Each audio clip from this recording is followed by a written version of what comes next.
end all despair, to conquer all strife.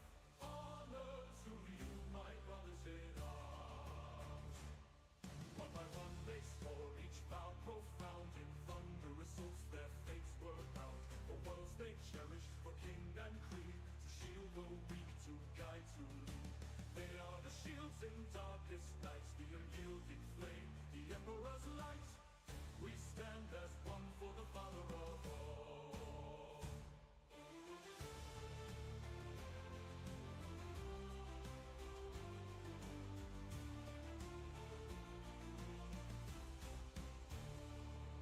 Oh, Primarchs, bold guardians of all, through heaven's blaze, through empire's call, for love and honor they fight, they stand, bound by oath, by faith, by hand. Brothers eternal in death and in life, to end all despair, to conquer all strife. Honor to you, my brothers in arms.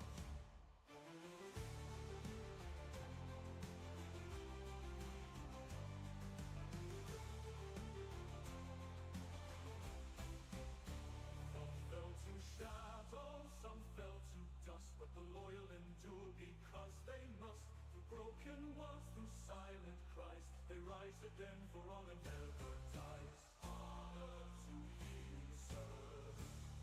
O Primarchs, bold guardians of all, through heaven's blaze, through empire's call, for love and honor they fight, they stand, bound by oath, by faith, by hand. Brothers eternal in death and in life, to end all despair, to conquer all strife. Honor to you, my brothers in arms.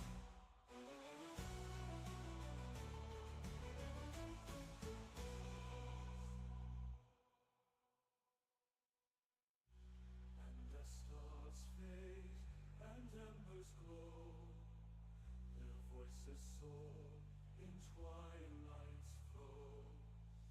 Loyal and true through endless night, they march as one into the light. Eternal brothers, steadfast and pure, in every heart their legacy endures. Honor to you, my brothers in arms.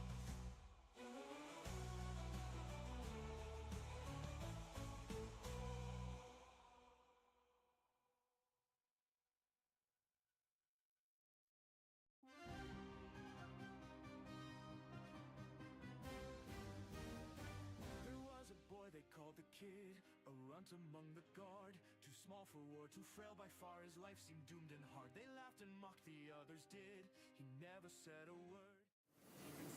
All right. Scroll down, make sure microphone's working. Howdy, Demon Slayer. How you doing today?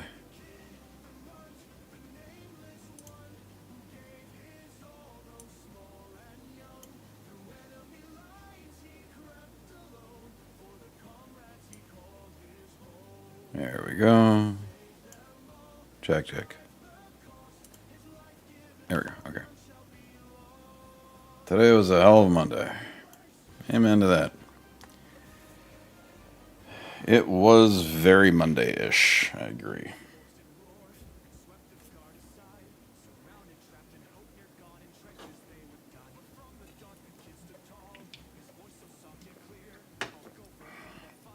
Yeah, hopefully it's ending quietly for you.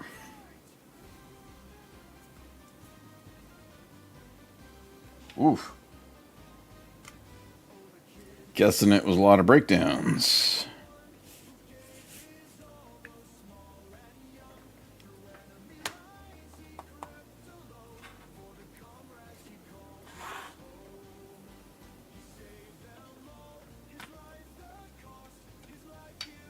I guess they were asking why you didn't have 7 spare trucks.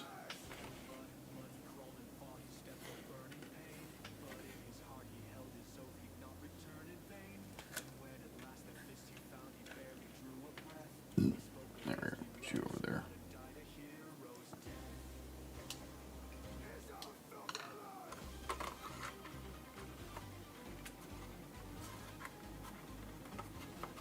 jeez.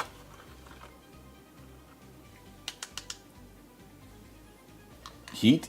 Is it? You think it's a heat issue or just a fucking day?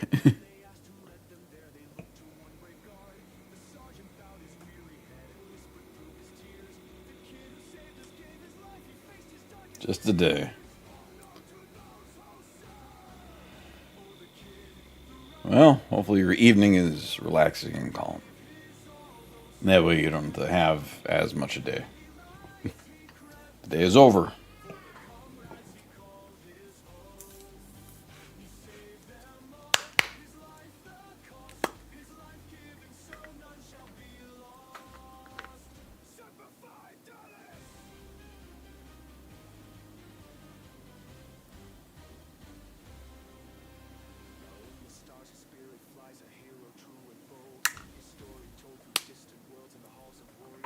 My day did not involve breaking down trucks. It just was full of invoicey goodness. It was always a fight. 'Cause I have a deadline to get my invoices done, and I'm working to get that deadline done. So I could put that more here. That's less in the way and more potentially capturing stuff. So, anywho, so right now we're probably going to finish up this executioner to the point that this one's done. I'm going to do the last bit of touch-up work on the blue for this base because the texture paint's dried up now. You can see how that looks once it's dried up. It's just this nice kind of, it just gives it a great texture. Like, it's very dynamic. And I always like build up little bits around it to make it seem more natural. So when I dry brush on, which I will dry brush, I did zoom in. This is as zoomed as it gets. There, that's as zoomed as it gets. Once I dry brush on the white on top of this, which I'll do in a moment, it'll really bring it up. One truck is long-term out because the driver couldn't be bothered to take care of it. Scheduled for service. Pretty sure either grenaded the splitter and the trans gears. 8 and 11 are missing. Okay. One spare truck is too sketchy to handle a long haul. The final guy called out and said his truck, the newest one in the fleet, shut down. Remotely check codes look like oil temp. That sounds like a good time. Howdy, Scarecrows. I saw your reply about the blues. I didn't get a chance to look at the blues.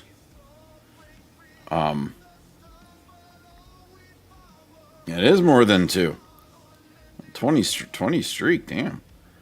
But I will look at I will look up those blues so I can weigh in. But realistically, when it comes down to is, I would say take that shoulder pad that you were experimenting on and paint the trim with, you know, a little bit with one blue, a little bit with the other. See which one you like better. The blues I recommended are the ones that I have here. So that's why.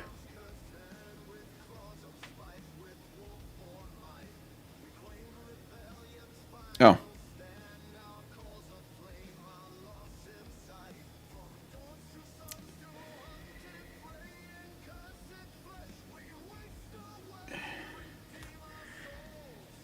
Don't get disheartened to Scarecrows. That's where most of Nuln Oil goes. Is onto your desk, onto you. You drink it. I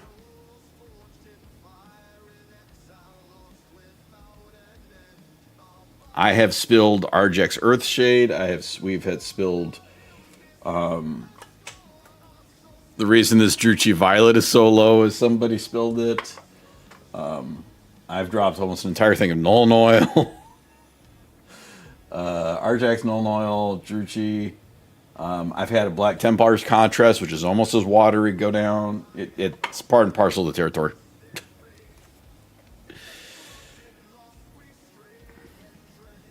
You can't paint minis without painting yourself. Or the desk. Or stuff around you. I would do not get disheartened. Do not get disheartened by it, or the dog. That is a possibility too. At least if the dog is dark colors, it'll be harder to see. Speaking of dog, there's dog.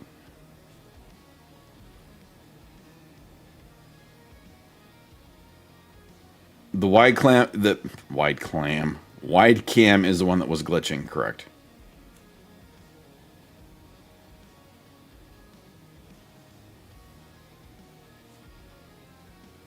Is it, you seeing anything now? Smooth soul black. Mm-hmm.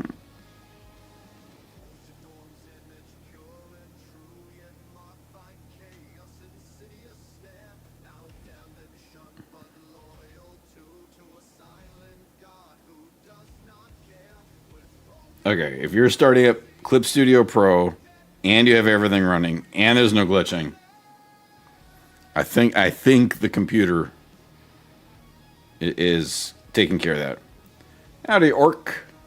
How you doing? Oh, and because of you, Scarecrows.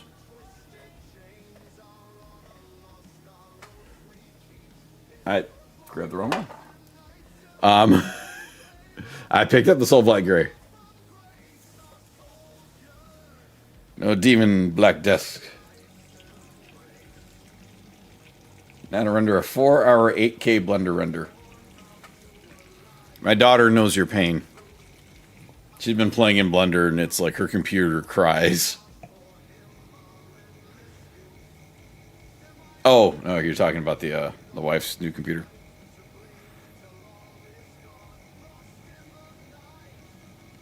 You got called a bot for having a day-old account. Like, why is red because of me? I will absolutely use it. I do like the shade. I'd have to... I need to see the specs in your laptop, hon. I don't remember. Because her laptop is a lot newer than yours.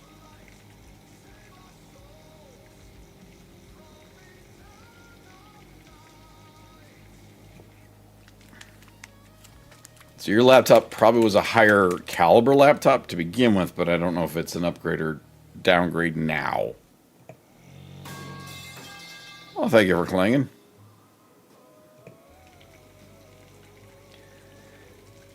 Hey, hun, can you find the clip of the origins of Clang so Orc can understand it? Drop in the panties with the Clang. But yeah, I was mixing up the Soul Blight. I'm like, I can think of things I can want to use this. All right, so we got the...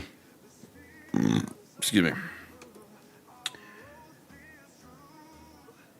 All right, so I got the blue touched up. So the base is... This base is ready for the resin pour. Actually, you know, I could do a dry brush on it right now. Actually, no, let me work on that. I'll do the dry brush. Won't do much. But this base is pretty much ready for the resin pour. The air compressor can work pretty well, I believe. Good old air compressor. Especially if it's a single cylinder, it gets that nice vibration. So anyway, so that's that one. So now I'm going to be using the Lunar Desert on this one. Since now that this has been prepped up with the blue and the black around the cork. So...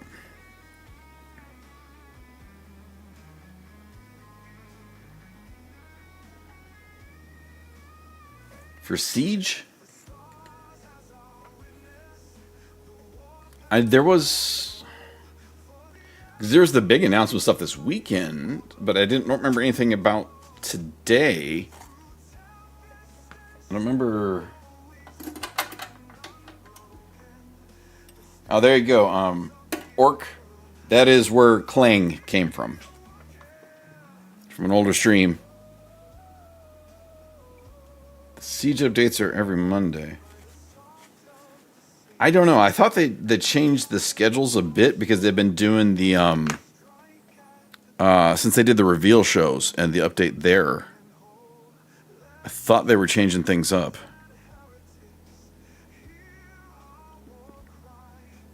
Oh, for the siege of Hive Deathmire. There should have been something out for Deathmire. You're right. Maybe they're still collecting. Because I know they were hoping the Orcs were looking to possibly win this week's siege, which would be great because I'd love to see some new Orc models. Other than, I mean, they did the truck, which looks awesome. But, yeah, the Siege of Deathmire should have been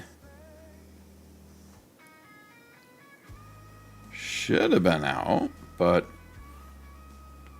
I wonder if there was any, there was a big, there was a big tournament. So I wonder if they're still collecting results or waiting on the results from the big tournament. No, you're not. I didn't even think about it. You're supposed to have your results submitted every Sunday. So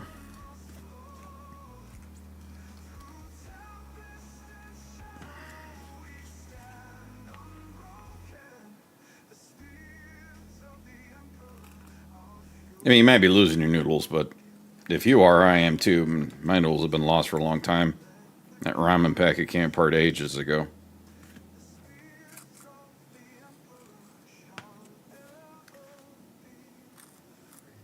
So I know you got a new Twitch account, Orcs, but you're new to the worlds of the 40,000 hammers. Scarecrows is newer, but is rocking through Space Wolves in a fantastic fashion.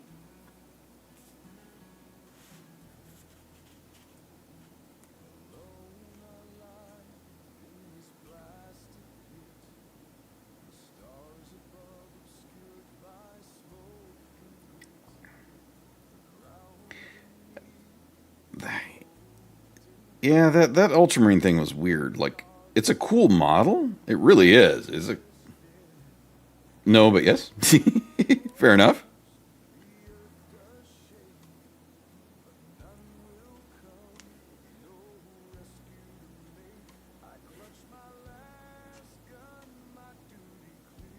With whatever 3750 points. That's a lot of Space Wolves.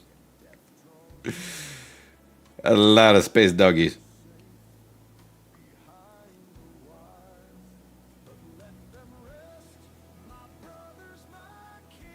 I think I might be close to that in Dark Angels if I add in the Armageddon box.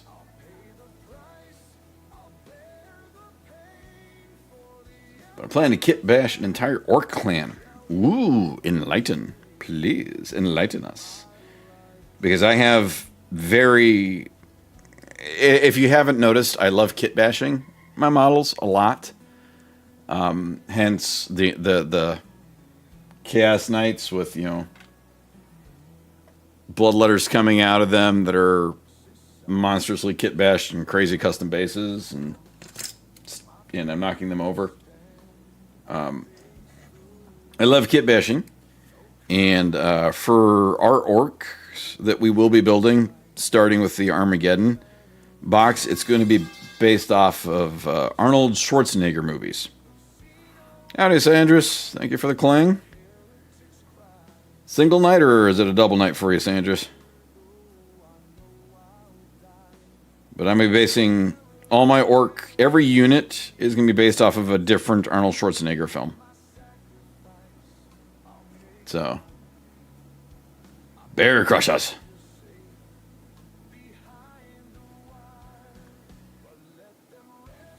Now, you meant Bear Crushers, not Beer Crushers, right? Because Beer Crushers work pretty well too. Oh no, Stream Boo. AI viewers. Bear, okay. At least there's some truth in advertising there. It's AI viewers instead of just free viewers. Bear Crushes.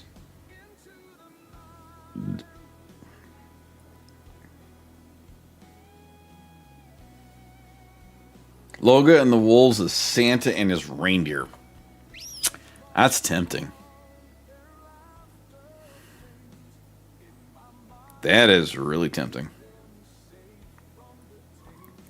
Supposed to be double, but the painting job said we wouldn't be starting up this morning. Too much. The weather too shitty.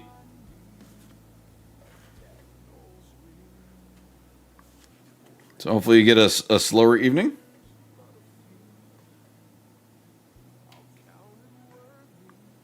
Alright. One canot. Frisian wolves is more reindeer. Alright, so 2 out of bosses out of town. Well, if that means you don't get to suffer through the heat, that's a win.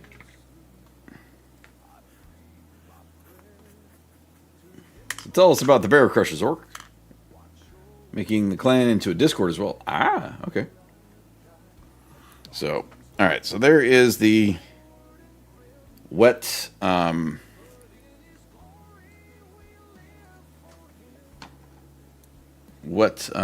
lunar desert.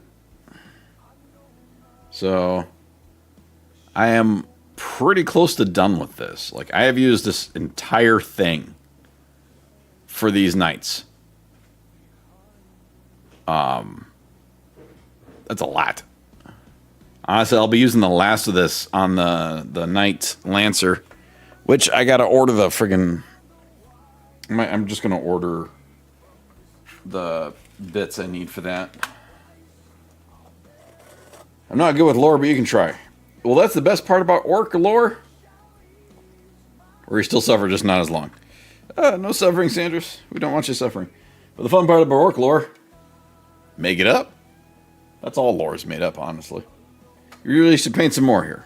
Paint with me, scarecrows. Don't be discouraged by the shade taking a dive. It always does.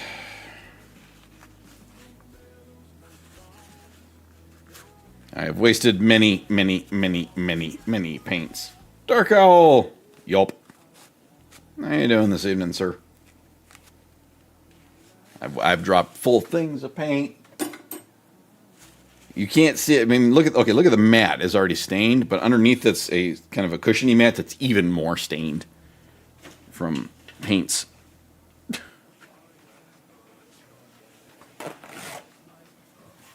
So, all right, so we can let that base dry up now.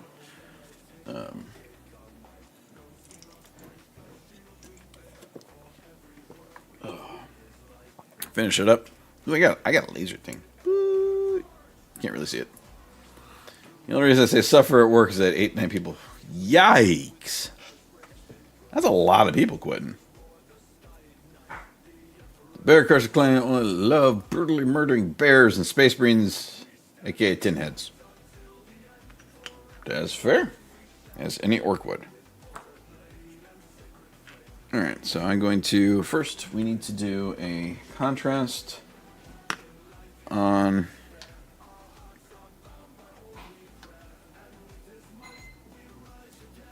I hear the ice going in the glass.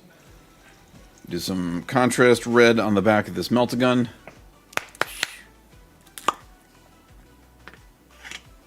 Because the contrast's very, very runny, I don't tend not to use it on the wet palette.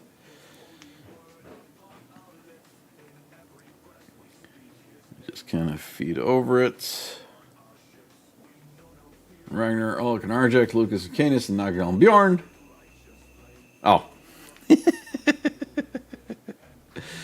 Alright, that's fantastic there, Demon Slayer.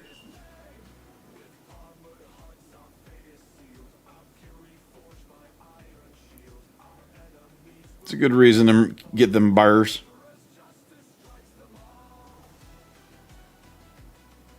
Listen to videos talking about the guard community.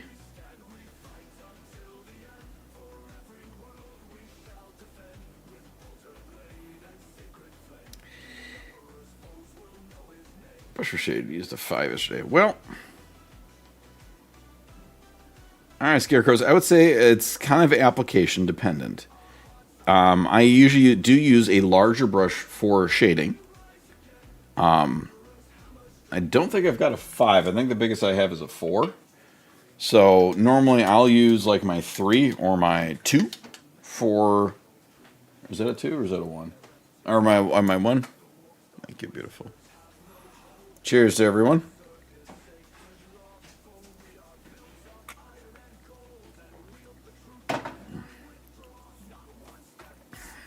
Imperial Guards. Old Titty. But that is squig named Barney.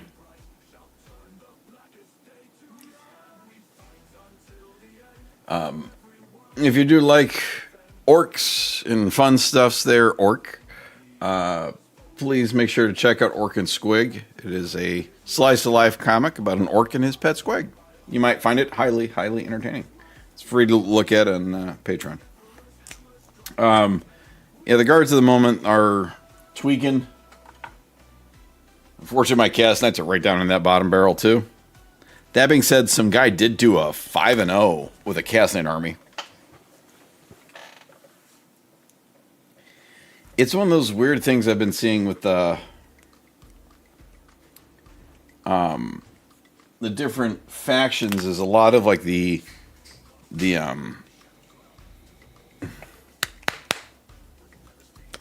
to that cast knight 5-0 was the one because it was a team tournament. All right, let me backtrack a little bit. I was talking to Scarecrows first about the Guard 5-0.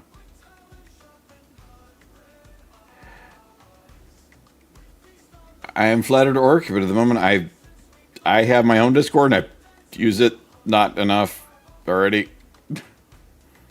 I have to remember to go on there, and I've got folks on here talking to me all the time, so I will respectfully have to pass. Thank you. Oh, the Guard 5-0. I was talking. I didn't realize the Guard went 5-0. I know that a Chaos Knight list went 5-0 recently.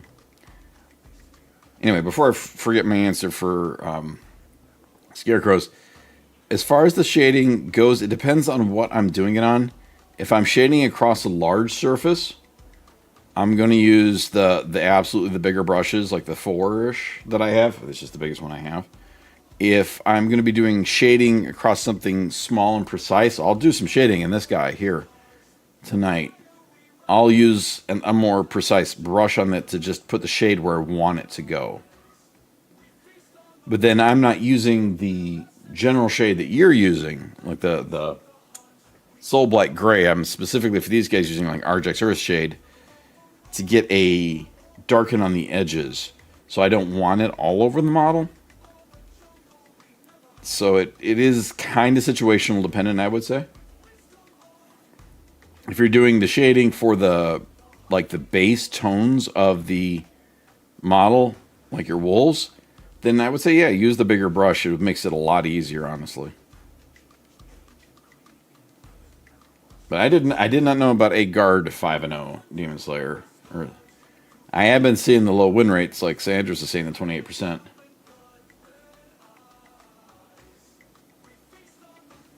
To update, producer, it was Teams Event. Nemo is one of the best Guard players in the world and fought Guard 3 times in that Teams Event. Oh, okay.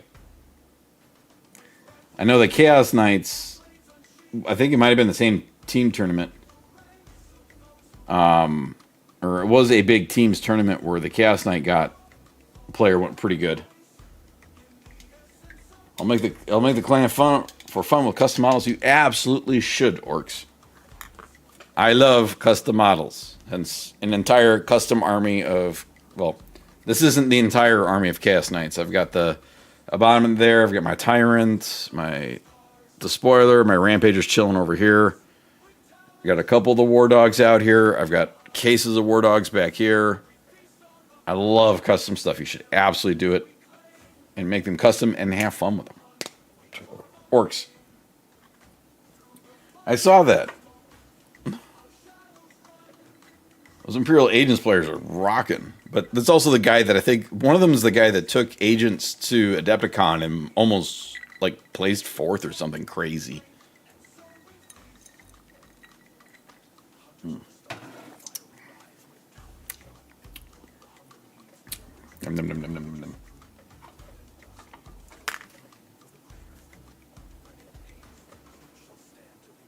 Too busy to play.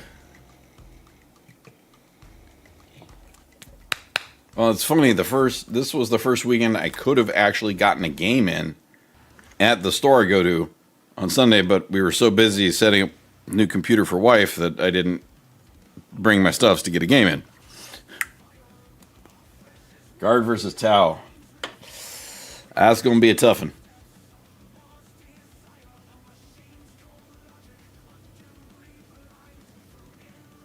It's not your fault. I mean, we needed to get your computer going. Absolutely was. This is the first time there was actually tables free. I was surprised.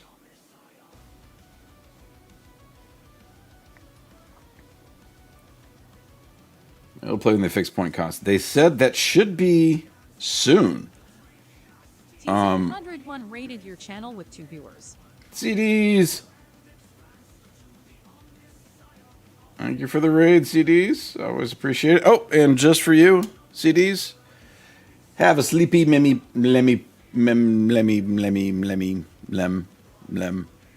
pup. Yeah, 22nd. I think that's what they said. I said that during the that announcement show,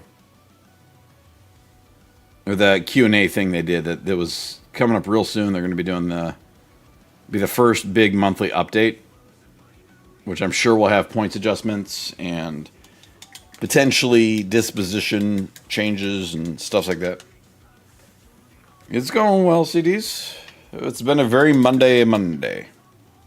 I'm happy that at the moment looks like our efforts have solved the wife's technical issues with her stream, so that is great. That is very, very good. I'm going to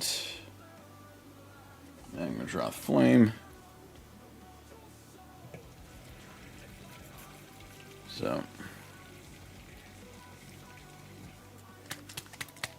No, it'll be tomorrow.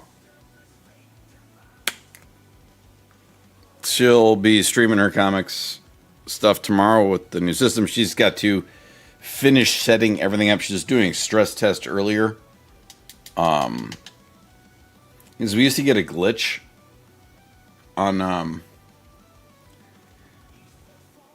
a glitch on one of her cameras, and I think it was a resource issue with the old computer.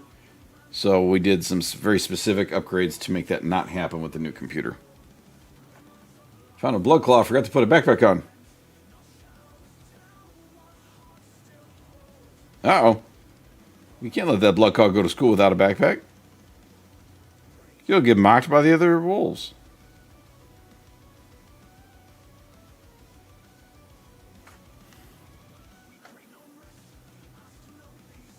How will he bring his homework if he doesn't have a backpack?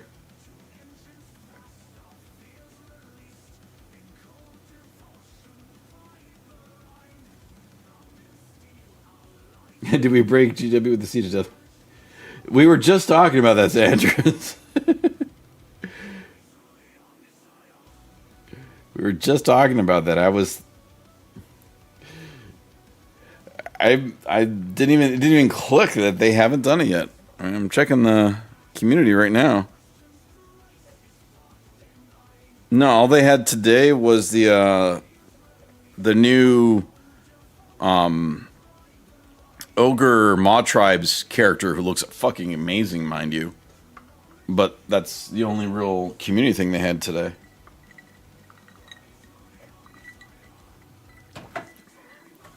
Is that the only thing for today? And the new Heresy mob models with the combi weapons. So there hasn't been an update for Deathmire.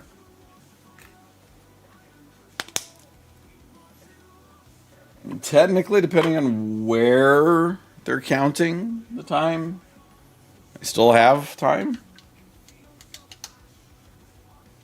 I still have some time to do it. Alright, so get that out of the way. I need Skull Crusher Brass is next.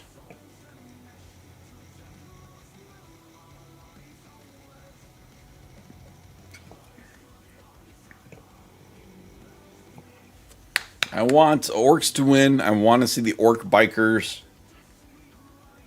Because I absolutely need those new orc bike models.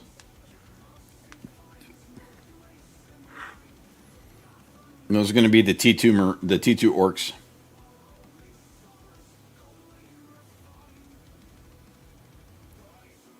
Now I also got to think of how to convert the new truck into a cab over.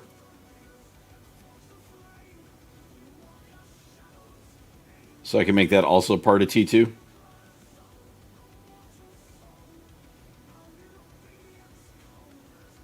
That one I might have to get some like plastic card and just free sculpt the damn thing.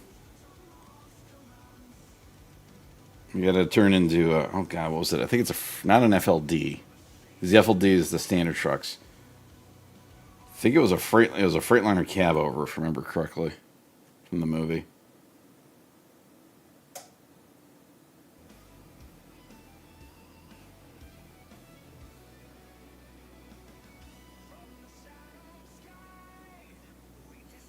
That'll be the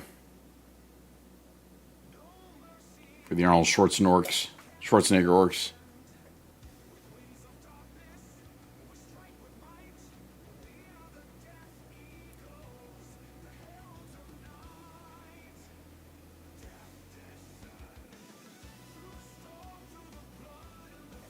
I do them up as gotta do the Terminator 2s.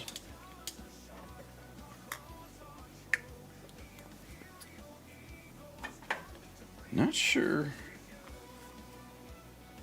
I almost bought the Runther today, or this weekend. That and Kivas Kane.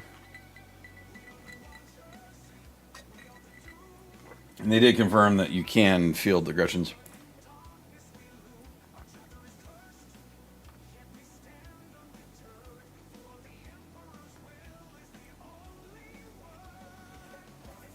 I don't think it won't work for my orc scarecrows. It's a good idea. But these orcs are going to be Arnold Schwarzenegger themed. So everything's got to be from a Schwarzenegger movie.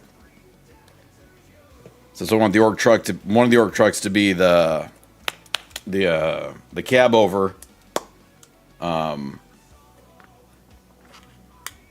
cab over from Terminator 2, and then I can do all the bikes as different Arnies.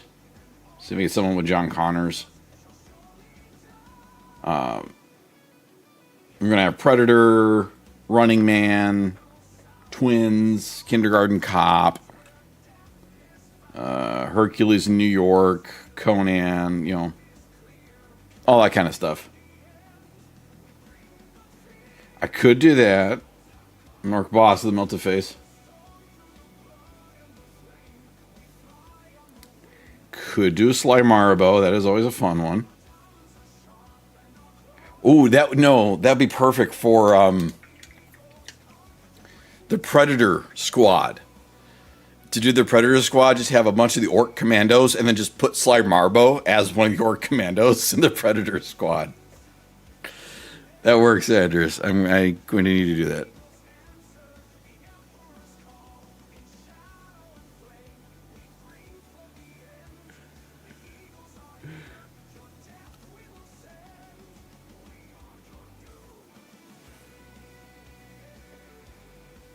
The foot section of the Space Marine changing room would be where. The other option is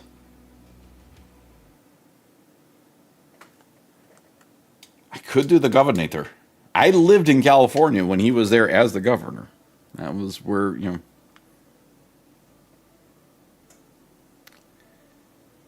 could do that. I was also thinking another option to make the orc truck into a cab over would be to pick up a Tamiya model kit of a cab over and just chop the shit out of it and go from there.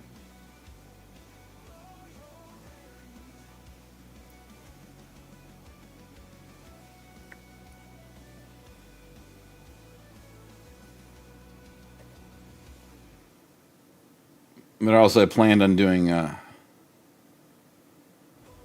have to figure out how to paint the Weird Boy to be the movie Junior, the horrible one where he got pregnant. And then Twins is going to be the Pain Boy, the Mad Doc Pain Boy, and the Surgical Grot.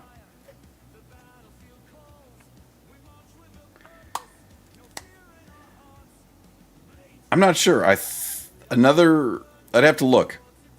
Another thing I could do is get a if you look up RC cars, and because I have built a lot of RC cars, I love building stuffs. There is the trucks. I think it's a Tamiya truck actually. It's a TT-02 semi truck kit, and there's different bodies, and I could get the bodies, so I could get the truck body, and it comes in sections. Because I have one that's called the Fat Fox, which is appropriate because I am one. That is, then the cab is a separate piece of the body than the back. So I could do the cab portion and just pick up the body, the 10 scale body. And have to, 10 scale would be big, but I could trim it down. Because I only need pieces of it.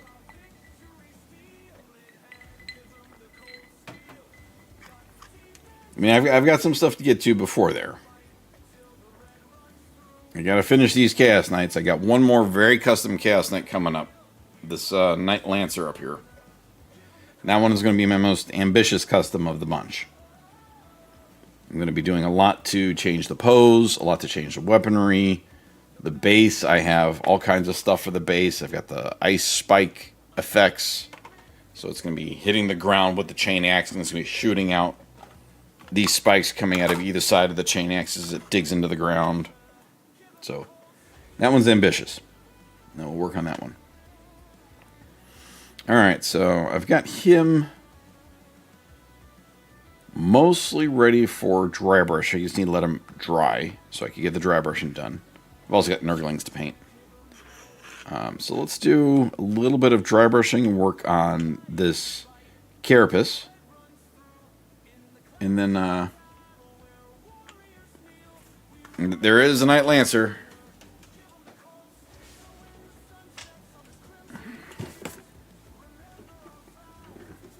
Rawr. Knight Lancer. I haven't figured out Mr. Freeze yet. That is a good one. I know what to do for it, but I don't know what unit. Could be a mech with a shock attack gun, I think would make a good Mr. Freeze.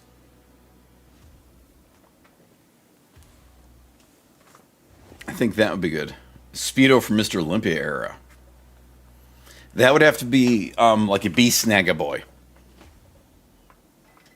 Because I am going to get the Beast Snagaboys.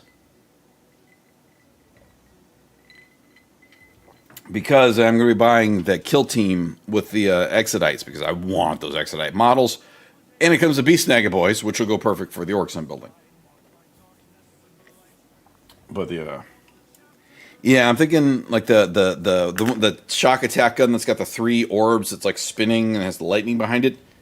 If I could do like make a plastic ball, or find a plastic thing to put over the head to make the dome, I think that'd be good.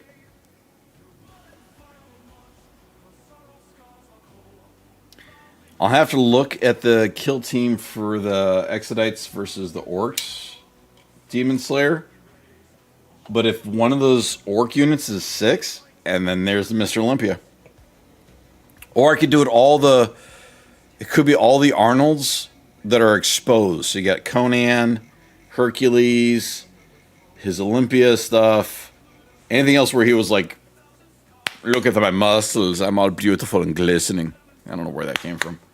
That is not Arnold's accent.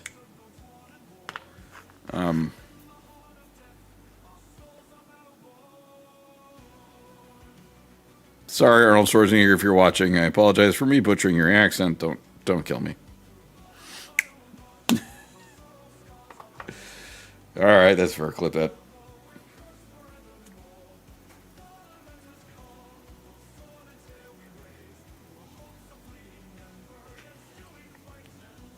My wife has carte blanche to clip me being stupid.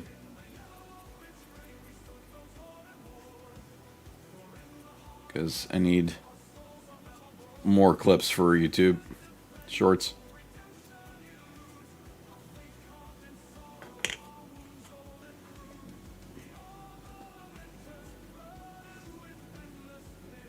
I don't think so. I download them, so I mean, if Twitch deletes them, that's fine. I have the clip still.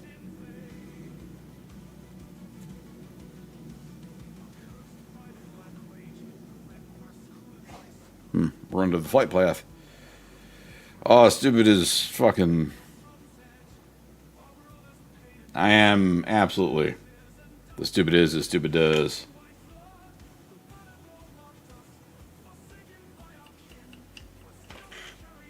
What are you doing?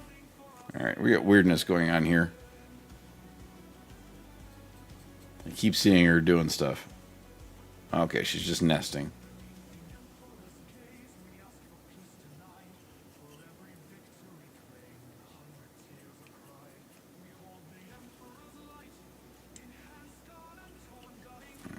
Got that a little bit done. Yes, puppies. No, we're obtaining shrimp position. Most quoted movie, Mr. Gump.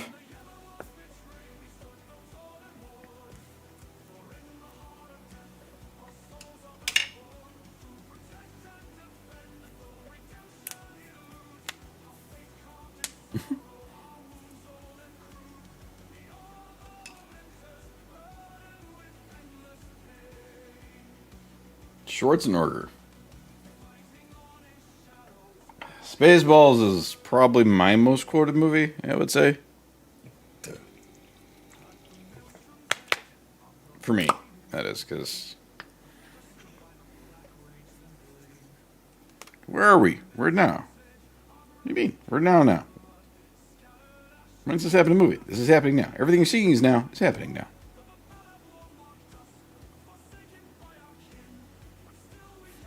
What happened then? We passed it. When? Just now. When will then be now? Soon.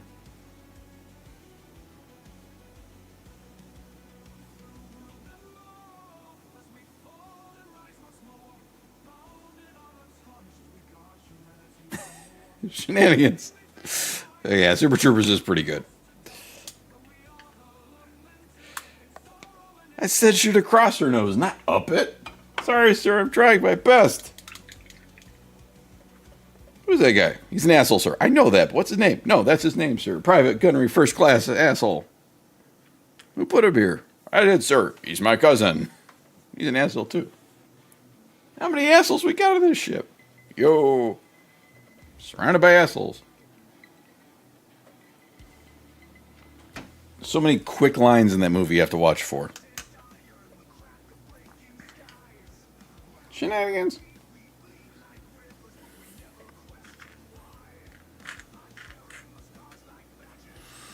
Alright, so you try, you're tryish. I'm going to be doing the jump around. I'm at the jump around stages of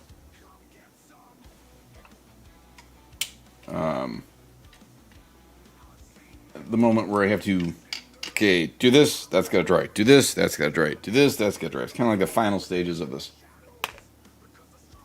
I'm having trouble with the radar, sir. The what? The what? Michael Winslow. I've lost the bleeps, the creeps, and the creeps, sir. The what? The what? The what? The bleeps. The creeps. And the creep. It's not always lost. No, wait. This one's for the wife. New paint bottle. I did get my Fulgrim pink, so...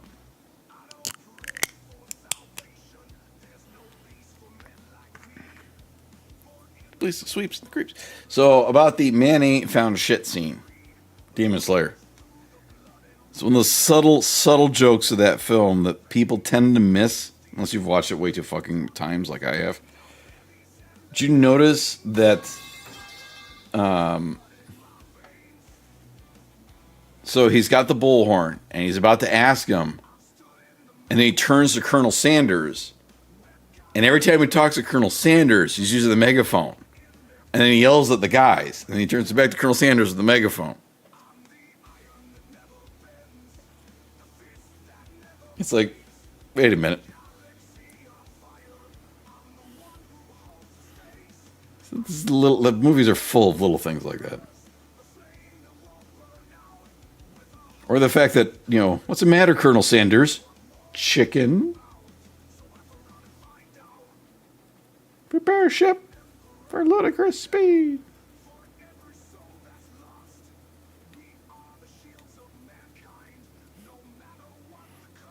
Strawberry. What person gives me a strawberry? Lone Star. And the camera hits him and he just falls over and everyone's kind of... Okay. That's the first movie I can remember seeing in a theater. Sitting down and watching that movie. And I have it's my memory's shit. Realistically, I've had too many head injuries in life, and I can't remember a lot of things. But I have a very clear memory of sitting in the theater during the opening scene. I've never even seen the movie. Good gravy, Scarecrows! You need to go see that. It's a piece of American classic. You gotta watch it not on TikTok. Just because there's so much little quick lightning stuff in that film that if you don't see it, you can't catch the stuff. Do love the 40K Spaceballs fastest in FTL.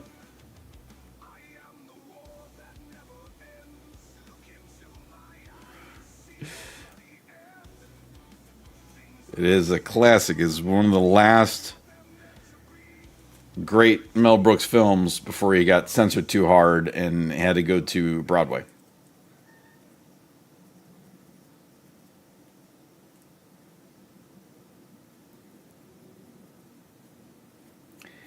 So if anyone here hasn't, if you can find the Mel Brooks Blu-ray collection,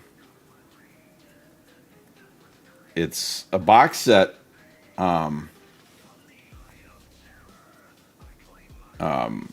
It's just a Blu-ray box set of most of Mel Brooks's movies. It's all the big ones, including and some of the smaller ones like Silent Movie, which is comedy genius. It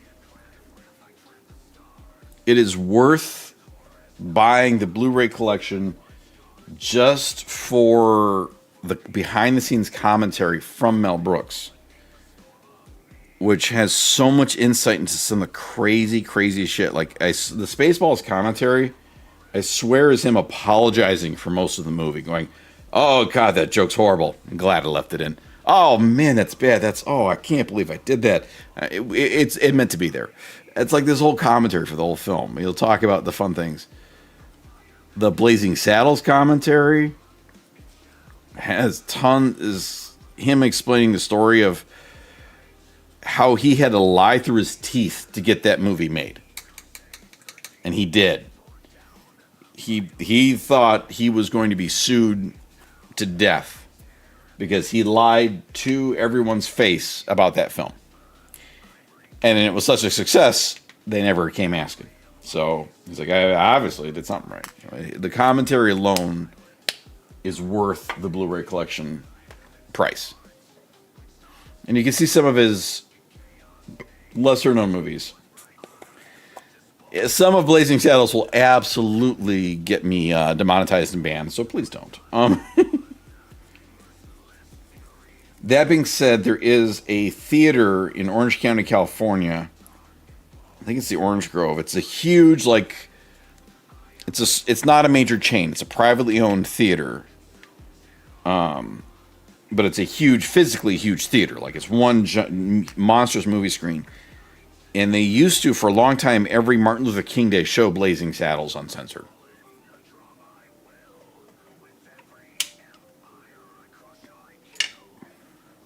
But there is some stuff you can quote,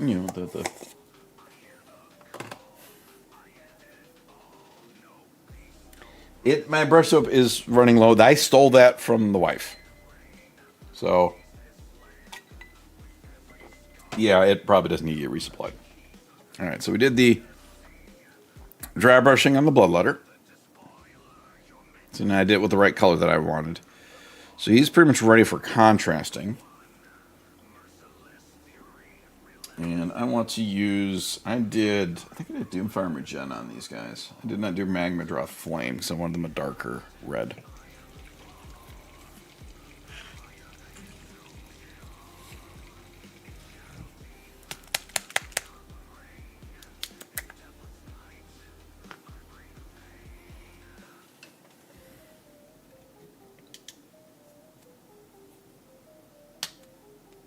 But yeah. Highly recommend the Blu-rays for the behind-the-scenes commentary of Mel Brooks' stuff. Absolutely worth its weight in gold.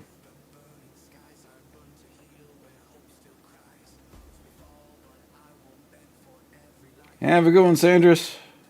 Hopefully it goes quick for you. I will shade something with the Soul Blight. I have to think of what to use it on at the moment. Honestly, I will be using it for my Deathwing Knights. Because they're the Dark Angel Terminators in white. I will absolutely be using the Soul Blight shade on that. That will work well to get in the corners and stuff. Because I primered them in Wraithbone, which is a off-white primer. And then I'll do a dry brush highlight of a bright white on top of them. And then I'll use that Soul Blight shade on that in the corners and all the nooks and crannies to bring the really kind of blend between the dry brush and the right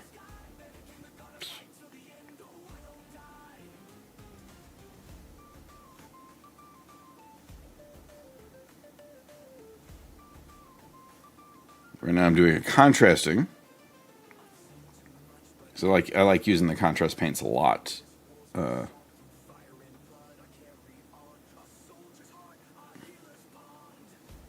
They're nice and runny. Not as runny as shades. They're more pigment on than a shade. So I kind of use them before the shades. These guys will be shaded in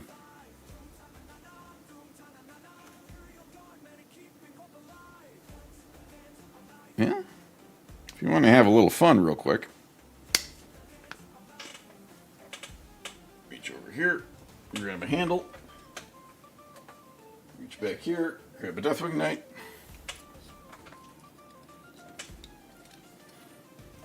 So here's a Deathwing Knight. So he's primered in a white niche, so it's going to absolutely blow it out.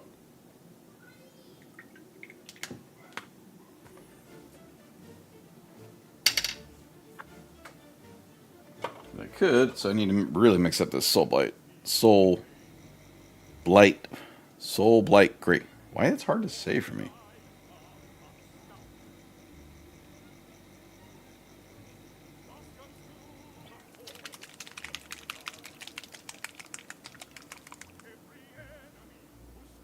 Really mix this up a bit. So that's that. I want to in a white scar. I don't. I should. I know if I buy the mixed beads, I'm losing the mixed beads. I have another way to solve it is cocktail stirring sticks. And honestly, the mixing boob does a pretty good job of getting the sediment off the base.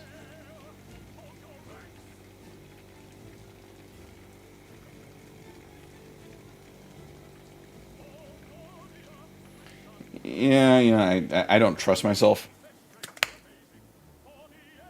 So it's almost, I can't see, there's a tiny bit left on the bottom. It needs to get mixed up. That needs just to get mixed around.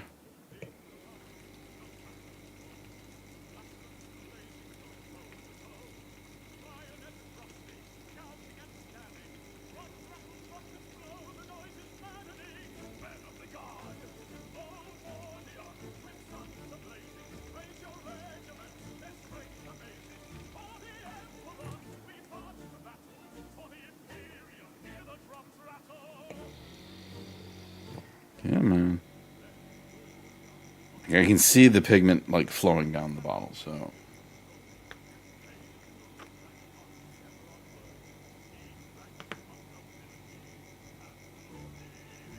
I might shade this first, actually. I'm looking at it. I think I will. Instead of dry brushing first, I'll shade this first and then run a contrast on it.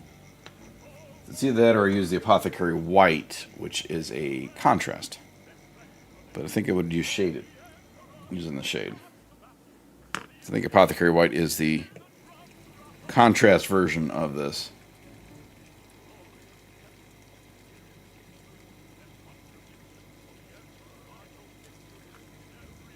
That's pretty good. No, Apothecary White is a bit darker. So, all right, here's another one for you, wifey. I didn't quite make the same noise. We'll run a larger brush on this. So here's the Soul Blight gray shade on the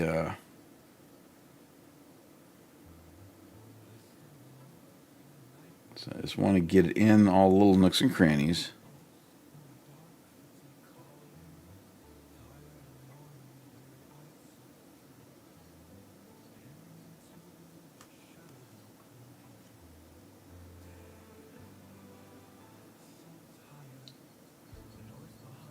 On the armor, we're just going to get in all these spots.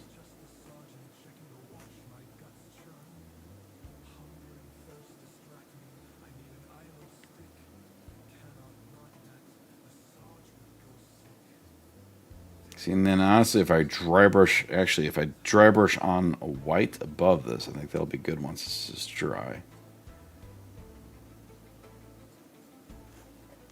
And then I do the gold trim.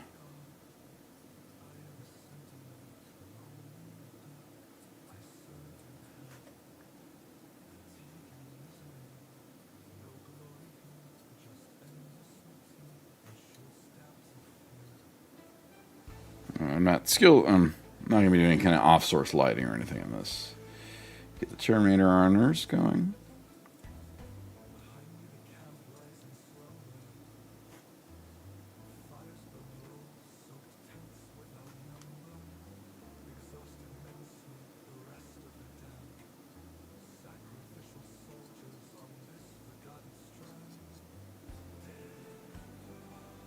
Get in there a little bit. And this will definitely be a layer of shades. I will do multiple shades on this. This is the cloth, which is going to be different. So probably going to do the cloth in the Dark Angels green.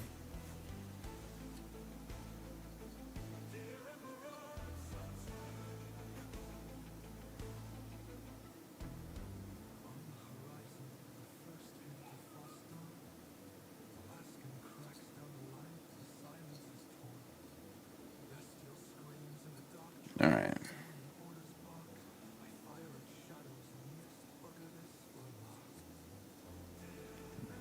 Here you go, Scarecrows. I shaded with the Soul Blight shade. Now I just gotta let him dry, because he's very shaded. So you're gonna sit over there and dry up.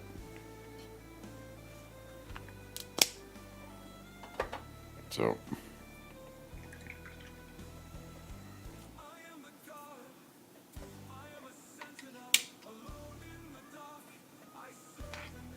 are you dry? Nope, you're still wet. Okay. So now for these guys, I'm doing the shading I'm doing on these is, oh, you caught her just in a stretch. And for this, I'm going to be shading in, we'll see. It's my first time using this shade, so I think it will. Because all I'm using it is to bring down the white areas.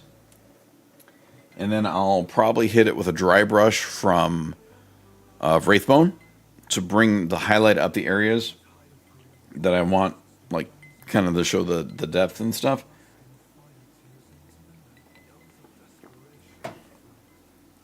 And worst case scenario, if it doesn't turn out the way I want, I can just repaint him. There ain't nothing wrong with repainting him.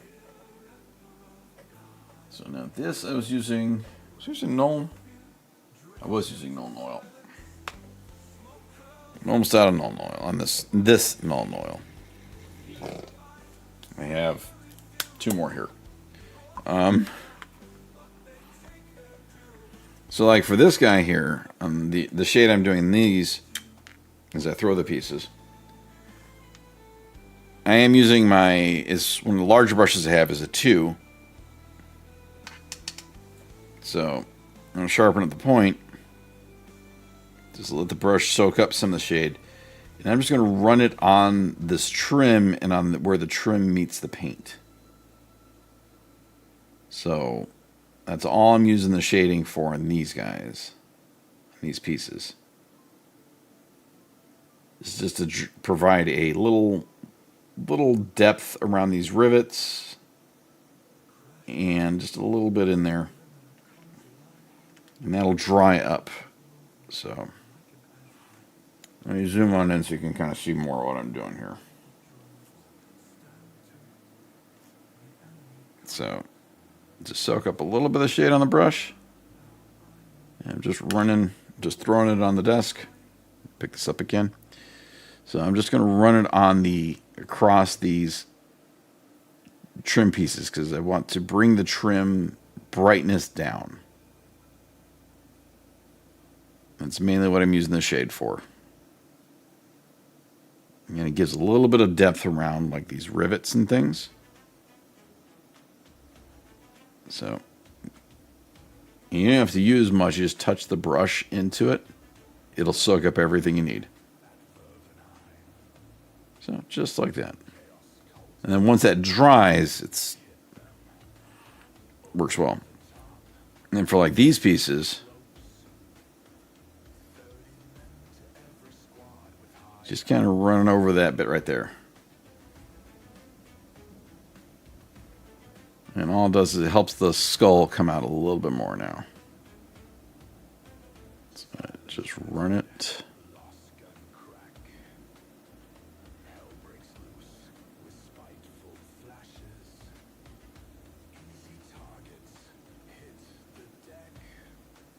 Yeah, as far as the shading, you'll be fine if you use a bit of it. You know, you absolutely can repaint over it. I've done it plenty. On some of the bigger nights, when I shaded a little bit too much on the trim pieces, I ended up just going kind of back over the trim pieces with a little bit more of the base coat. Brought it right back.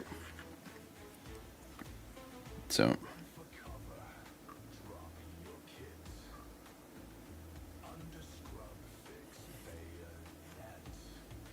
you can see it right there.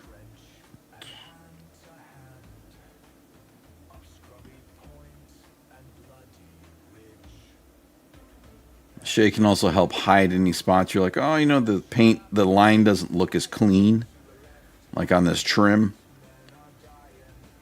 The separation of the trim and the piece doesn't look as clean. So you just, a little bit of the shade on there kind of can easily hide that. And oh no, I put a little bit too much on there. It'll be fine. It's going to add a little variation to it. It'll be all good.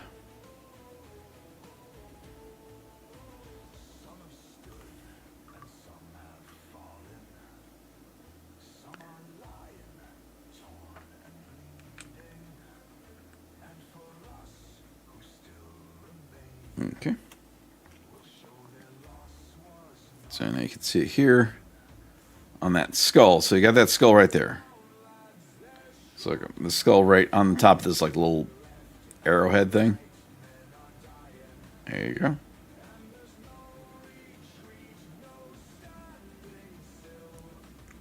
Just adds a little bit, adds a little separation on these little grate thingies. I don't know what they are actually.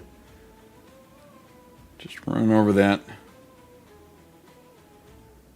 Trying to. Problem is, if I have it facing the camera, then I can't see it. So I'm trying to do it.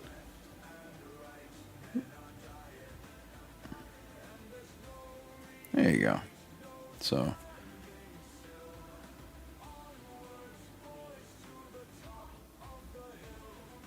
I'm going to do my next project isn't 75% trim. Be happy.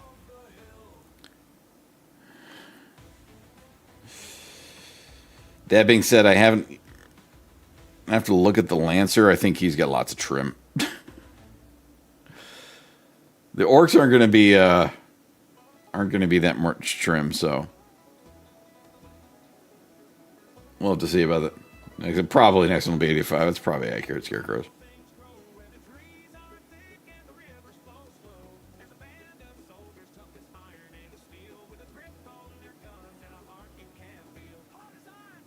I'll pick up a Helldrake just to punish myself.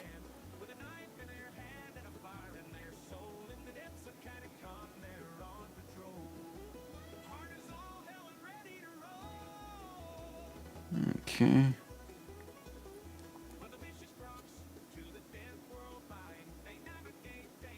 Yeah, the Helldrake is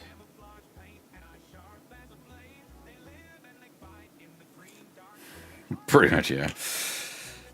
Alright, so now for the chassis here. So I kind of want a frosted blue color for my blue. What would be best for it? A frosted blue. You got some options,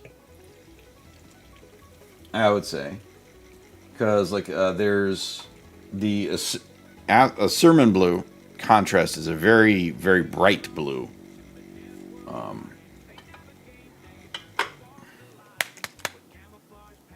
But you've got things like Pillar Contrast or Pilar Glacier.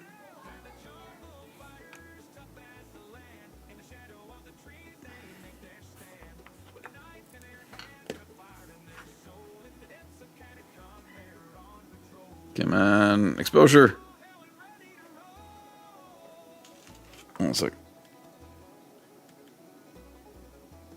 Blue like that. The Pillar Glacier blue.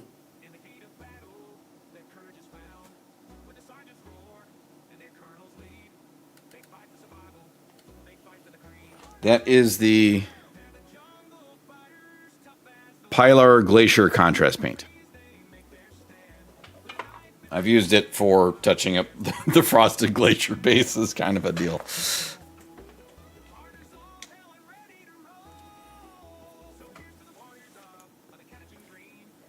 With a Y. P-Y-L-A-R. There you go. Pilar. Because pillar, I don't know. Spoons at your desk for demonstrations before long. No, that's probably accurate, Demon Slayer. Got it. Okay. That's fair. I do have a small selection of paints.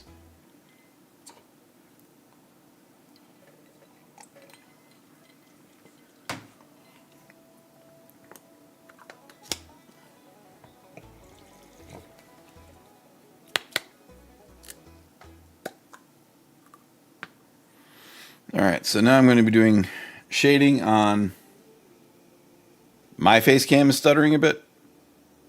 Okay, so I am seeing that now and then. Okay. A few times in the last 90 seconds. I have an idea what's causing that. I'll figure that one out. Thank you for the heads up, Demon Slayer. So, I've seen it a few times, and I thought I saw it, but I wasn't sure if other people were seeing it. So, now I'm shading up these brass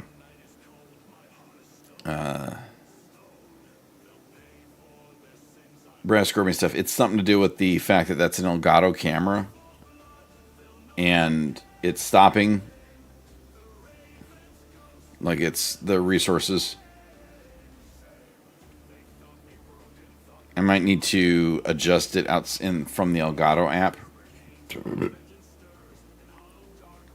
It does happen depending on how much I've had to drink.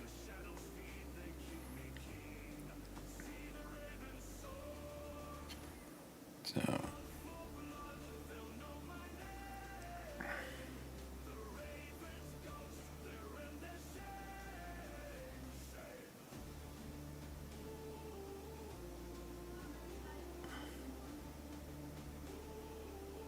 Okay, so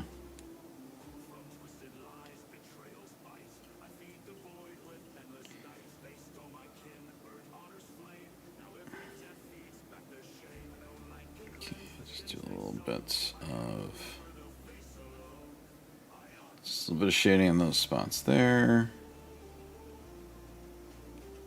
A little bit over there, a little bit over there. I think it's a bit to do with, well, like if I'm switching camera resources. I'll figure that out though. I have some ideas.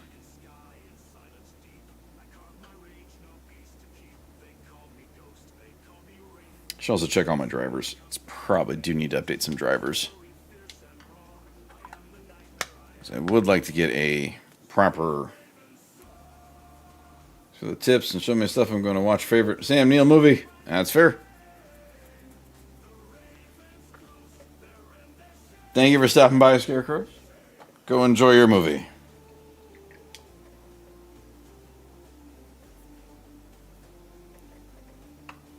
Okay, so we got that on there. So now I need to.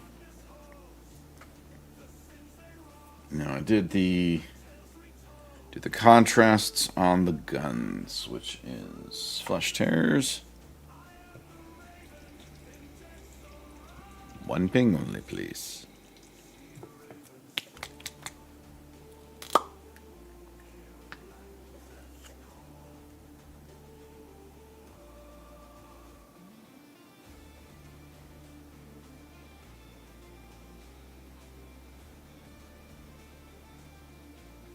Blood for the blood god. You know how to answer, hun. You have a button for it.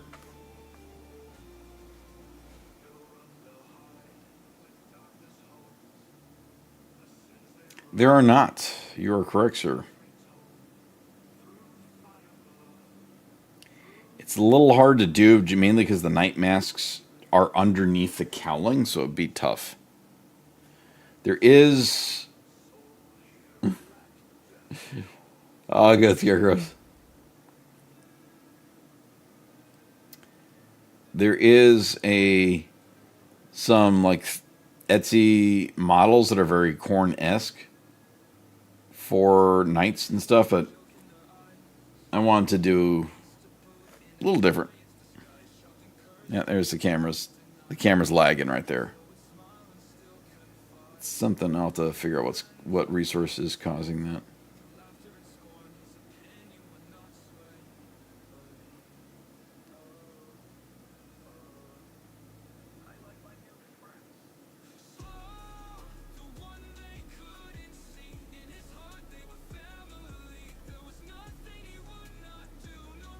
And there it is again. So it's something. I think it's when I stop moving, the camera goes into like a sleep mode almost.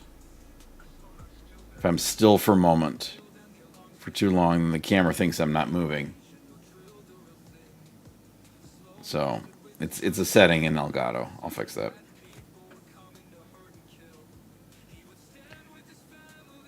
My face camera it stutters periodically. It's the Elgato face cam.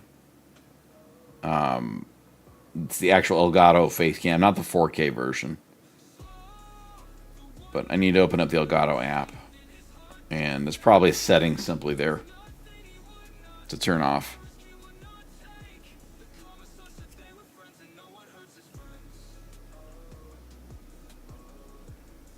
It's my newest camera for this. It's what allowed me to have the Lula cam. And the boob cam. Which I'm sure disappoints some people when I show them what it actually is. There's probably some folks on Twitch. A boob cam? I want to see the boob cam. She's running in her sleep now.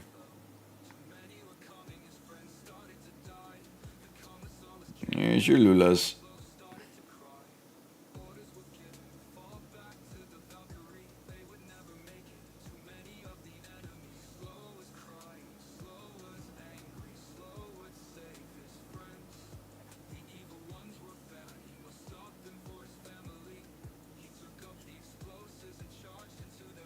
Alright, so that's red for the guns.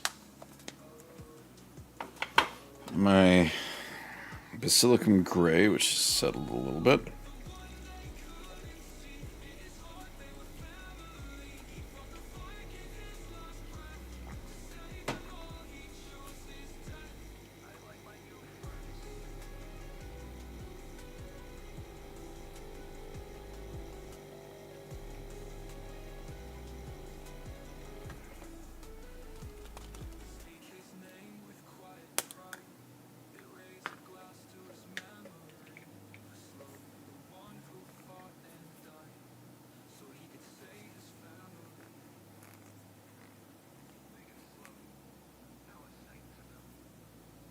Alright, we'll get this contrast going. This is Basilicum Gray, which I'm going to use to kind of fill in the nooks and crannies on these exhaust stacks here. Then I'll dry brush on a little silver on top of them to highlight.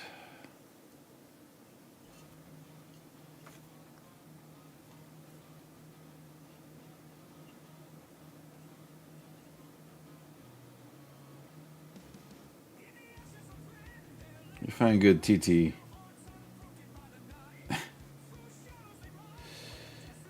If you do CDs or Demon Slayer, post it in the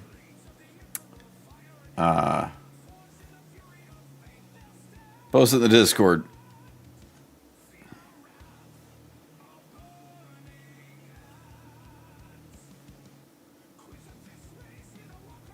How uppy downy can you make Necrons? I can believe it because they got all the teleporting stuffs.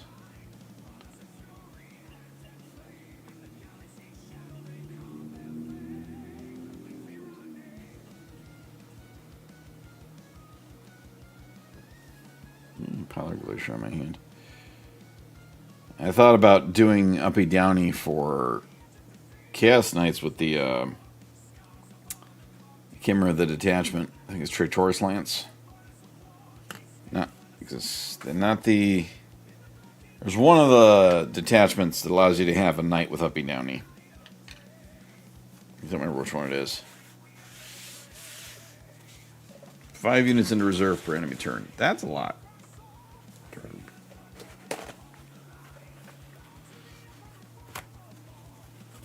Is it just warriors or?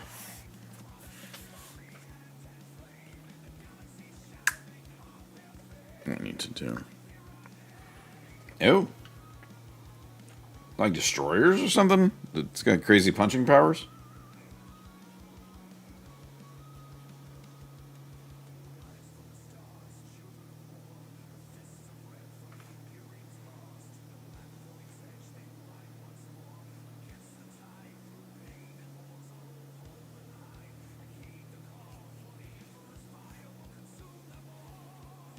The reason I thought about doing the uppy downy for the knights is if I do the knights abominant, the one that's in the turnstile there, with uppy downy, I can drop him, cause battle shocks because he gives the extra battle shock madness, and then things like my tyrant hit stronger. The execute it causes just everyone to hit harder. So.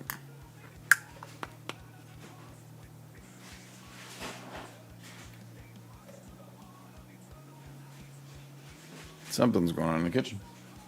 I don't know what. I hear noises. Spent $400 in demonettes. Ow.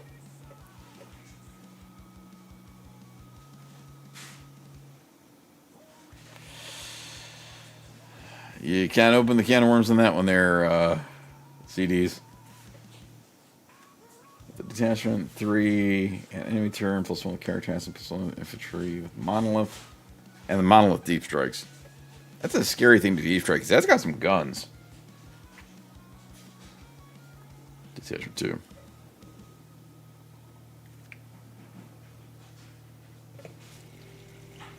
What is going on in the kitchen?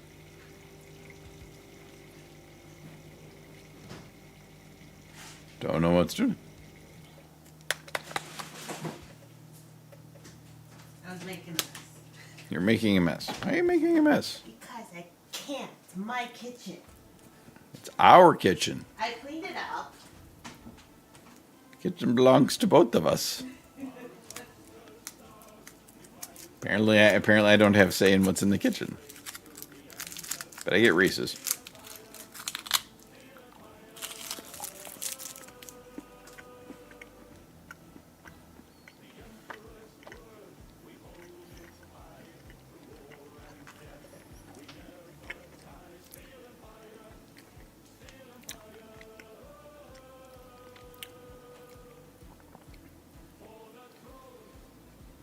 So recon is a disposition.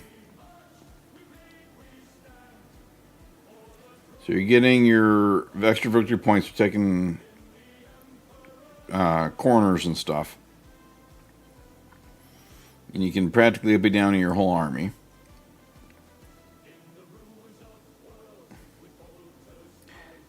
I think it was a sell for 1 on the Seeker. That's $8 for new 1 in box. Compromise, CDs, compromise.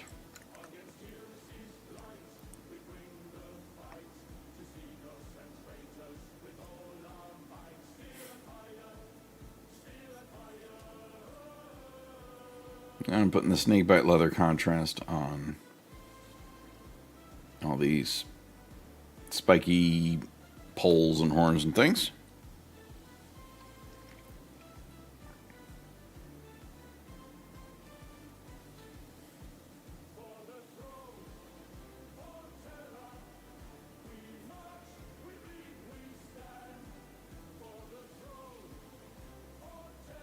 Oh, man. Thank you for the Reese's, hon.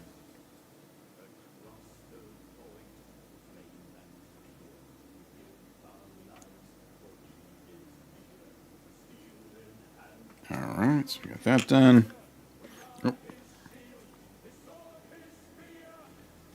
I want to do these also in the same snakebite leather contrast.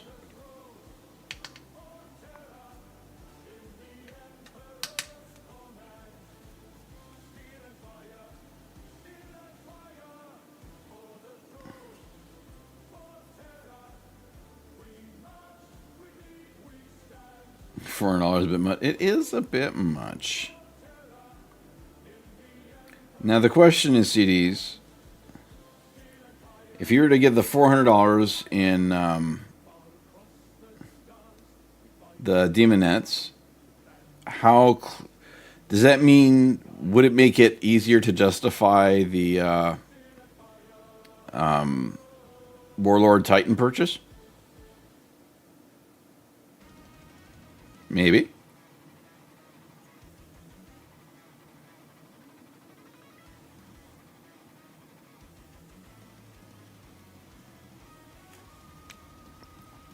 So, all right, 3 heavy locusts. I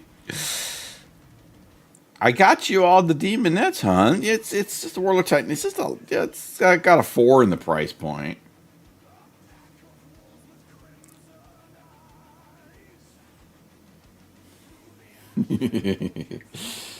Two times 3 heavy locusts. 1 enhancement gives it deep strike. 1 unit of tuned blades has extra heals. A Galactopus as an enhancement lets it bounce like an additional unit. Stormlord leading Lich Guard for bonus CPs. Block a deep striking death marks for precision removal. And a Pirate Dredge and a Bear Tree.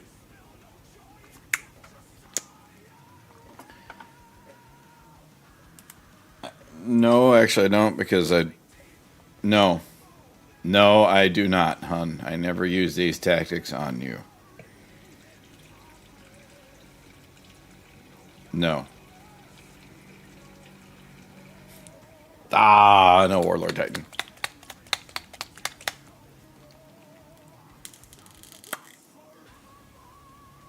Demon Slayer, I say this in the... And I mean this as a compliment. That list sounds horrible.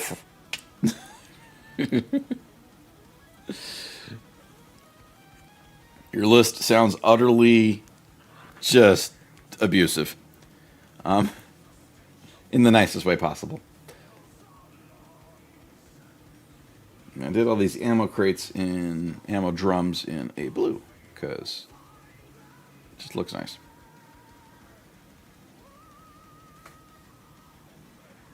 And these are not the minis we're looking for.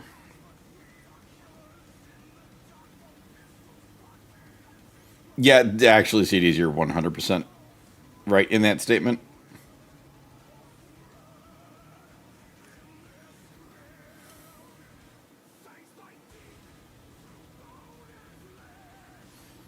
I did just spend a gob of money today on something 100% frivolous, but it's a fantastic gift for somebody special. So, you don't feel good play. If that seems like a list that once you after you play it, you need to go take a shower.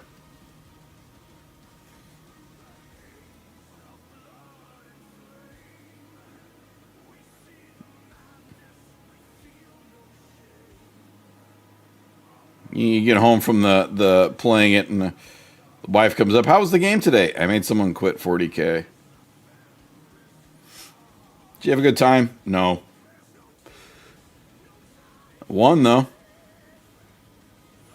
But at what cost? You have to live with yourself after that.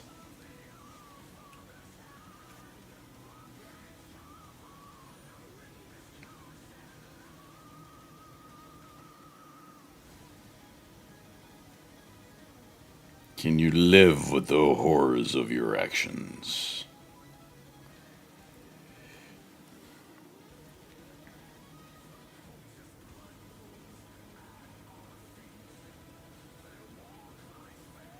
Yeah. After I play that game, I'm pretty sure his children won't want to play a game.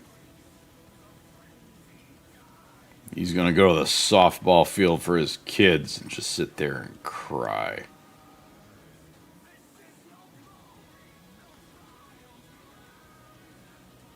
Daddy, do you want to play a game Monopoly? He just goes into shock.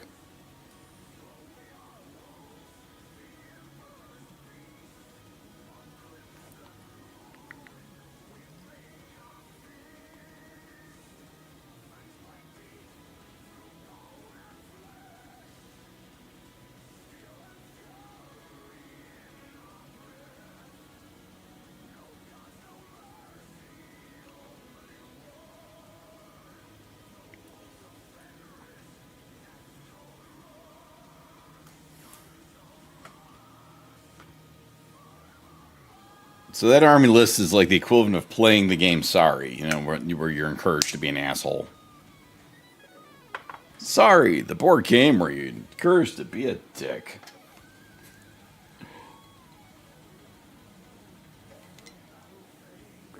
Oh, I gotta do pretty resin pours. I gotta paint up some skulls for this.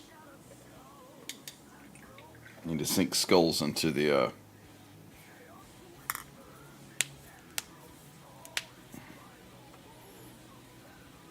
shade up this guy, and more noodle oil. Alright, so I got the contrasts on the guns. Alright, nap time. I've started to feel like shit in the stream, so go lay down. Absolutely. Go get some sleep, CDs. Thank you for stopping by. I appreciate you. Appreciate you raiding in with folks. Go get some sleep.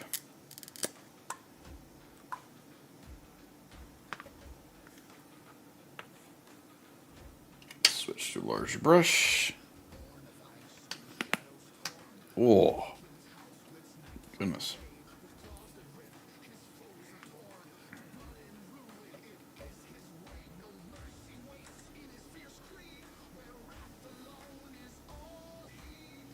What's going on out there? Let's see. Check this real quick.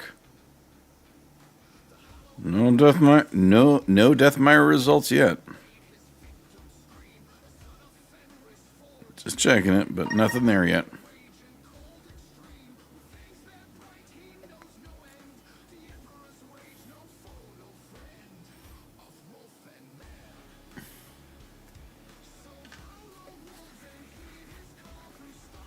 Yeah, just for the strategy I'm going to say earlier, basically if something targets a monolith of guns and give those guns hazardous, They did make it more.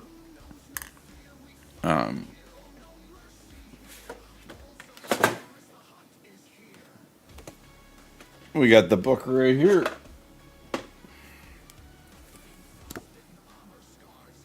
Hazardous rolls, page 24.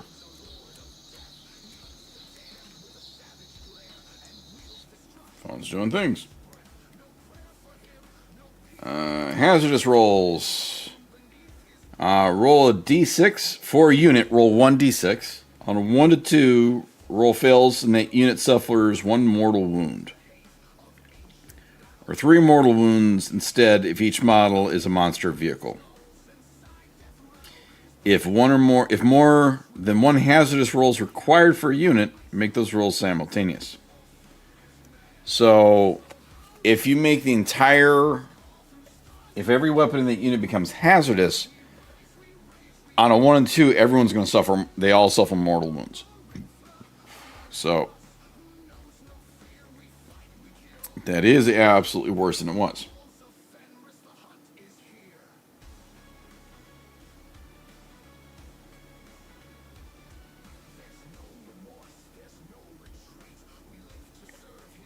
So if you're making their stuff hazardous,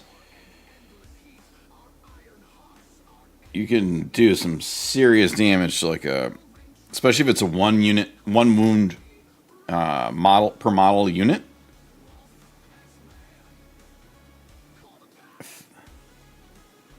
I think boys are 1 wound, or boys 2. I can't remember. Let's take a quick look. Finish shading up this bloodletter real quick.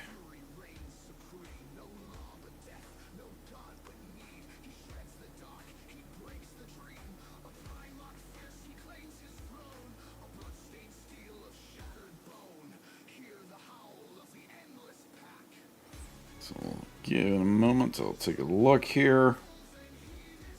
I'll pull up the data sheet on the new boys real quick.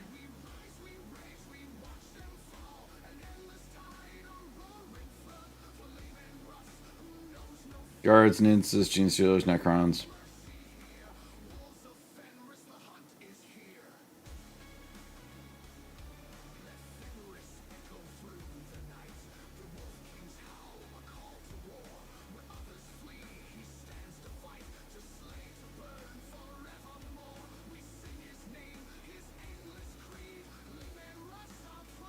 Alright, so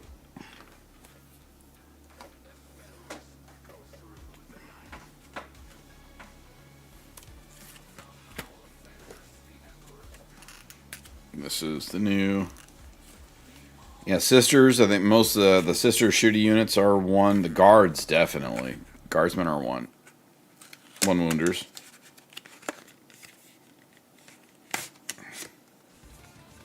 So we got. Yeah, boys are 1 wound.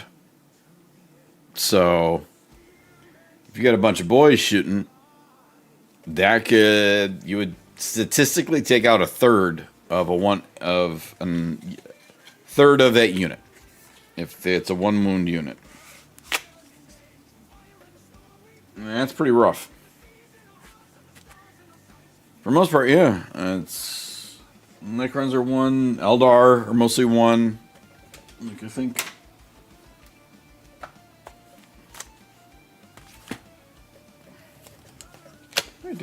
Data cards for the Dark Angels are up there, I'm pretty sure. Tau, I think Tau are mostly 1, unless they're in the suits. But okay, like Eldar, let's look at, Scorpions are 1.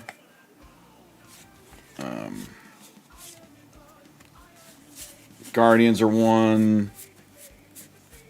Rangers, yeah, most Eldar are going to be 1. So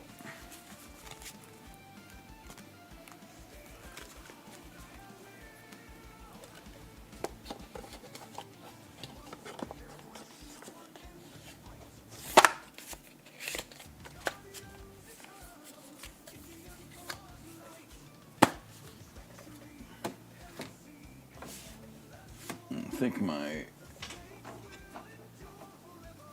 Dark Angels data sheets? I know I have my Dark Angels data sheets somewhere. Don't know where they were into, but I have the Dark Angels ones.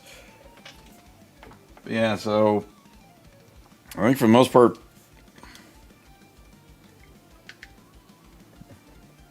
fair robots. Oh. I was going to do this one in a green. Do I want to do green fluorescent? Do I want to do the green? This green.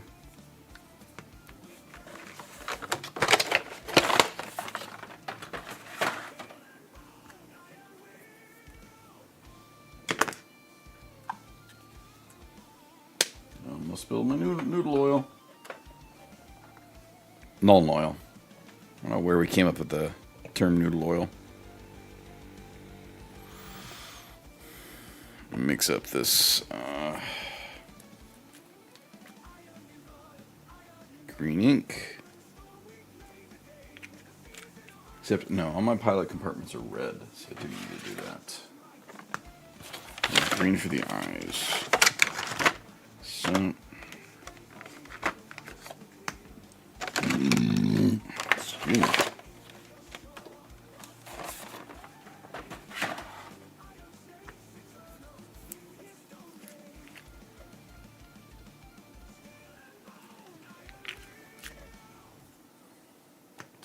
There, sir. Need the red for. Let's get the more precise brush out here for this.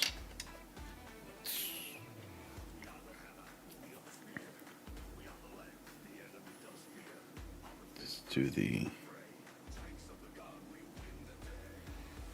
pilot's compartment in there. It's red.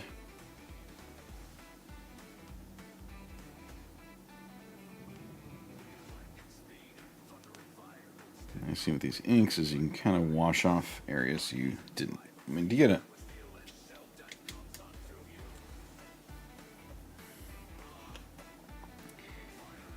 There's some, like, I've seen a lot of stuff where they're like, hey, this rule is not, like, there's a lot of stuff that's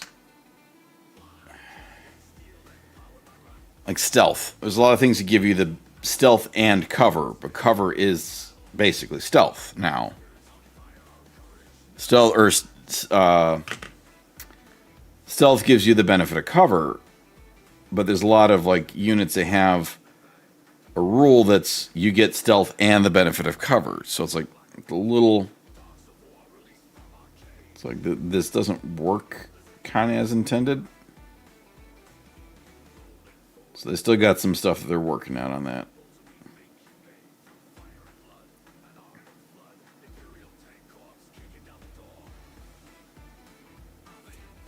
So there's things that can be fixed. Like I don't know about for Chaos Knights there's a stratagem that gives you stealth. But then your army ability can give you stealth, so it's kind of like a double up on it, where it's a little, it's a little bit of work on some of these things. But, it's still very early. Something people seem to forget a lot. I've been seeing, like, people are trying to rip GW apart for, oh, this is wrong, this is wrong. Position the character, the army rule would just revive them.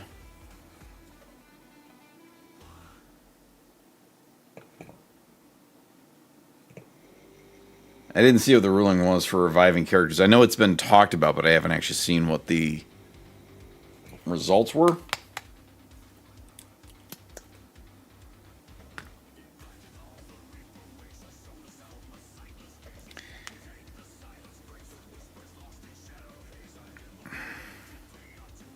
It's more that if people don't like what they're doing, it's wrong. So, I think that's what a lot of it is.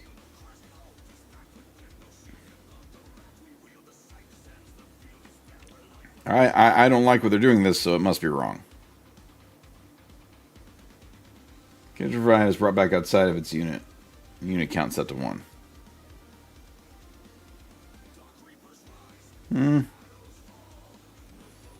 It was a little bit. It goes a little bit contradictory to what they were saying about with the.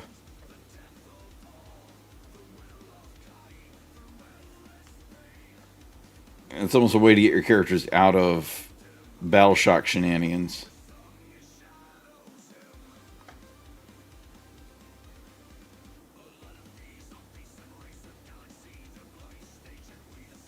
So I'll have to see.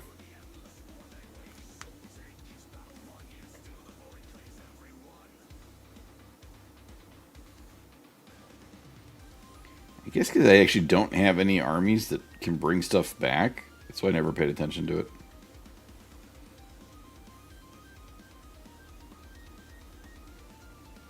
That's fair.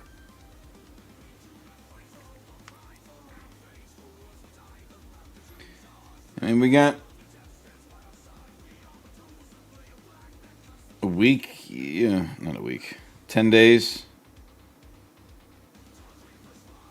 To see what the official updates are going to be for the rules.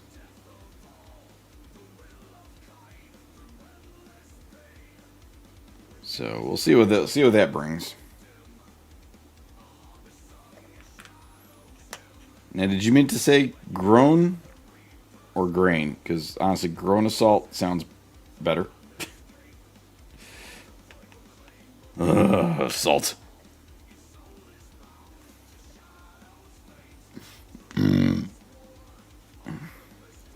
It's true.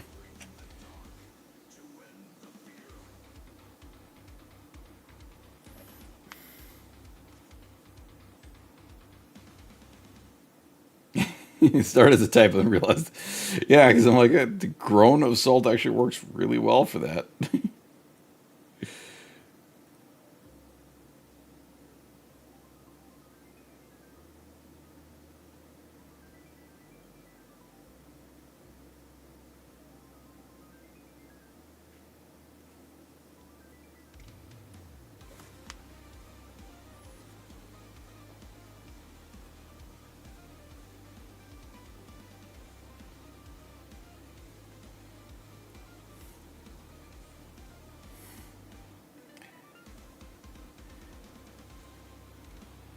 I'm gonna hope they'll make some points adjustments.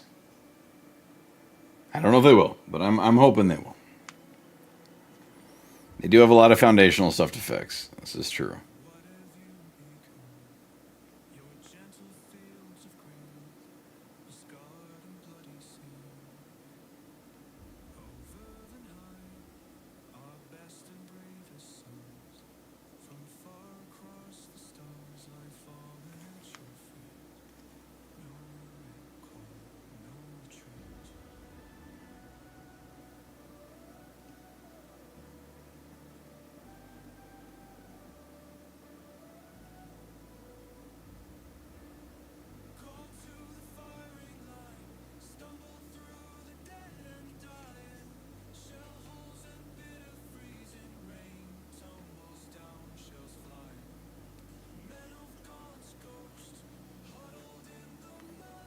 Guard looking at me. Yep.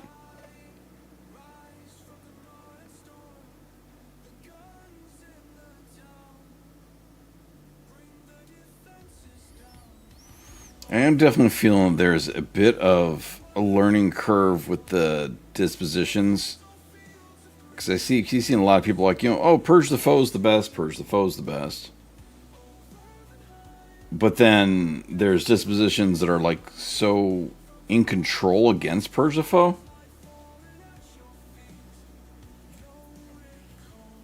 Point to the guard may work. That's a bit of it. Like I think there is a bit of a curve with the learning the dispositions and how to play it.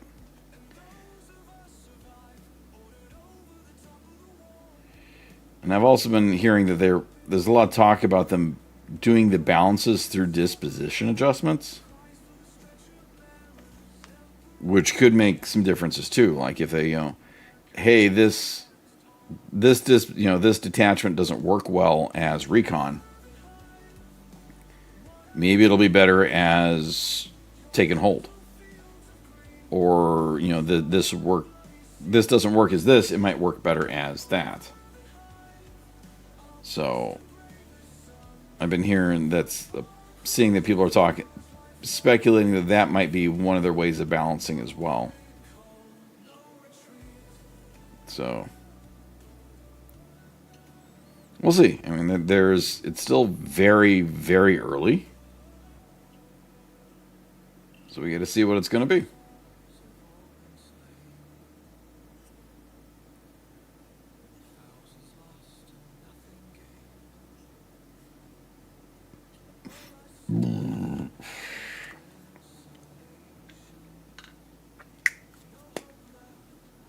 Not.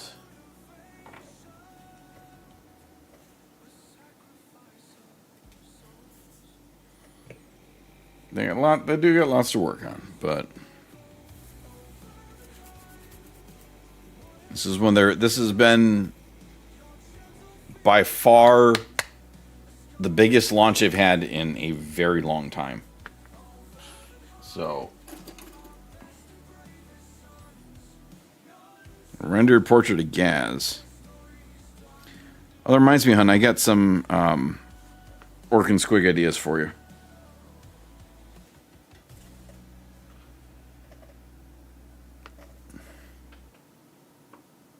I meant to tell you.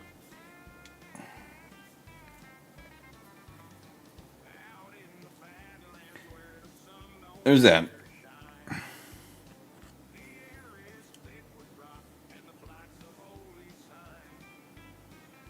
It's like I definitely want to get some games in because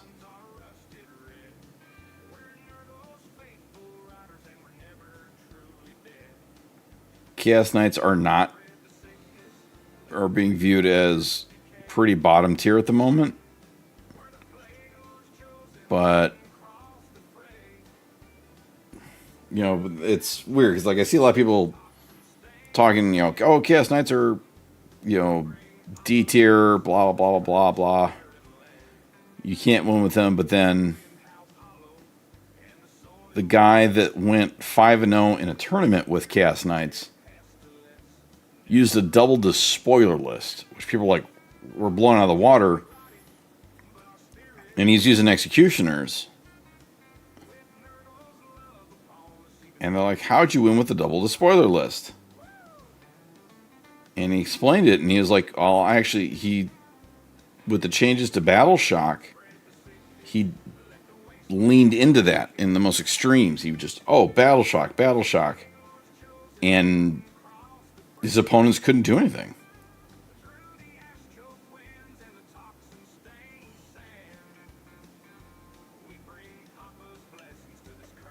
That's another thing I've been seeing too. People they think that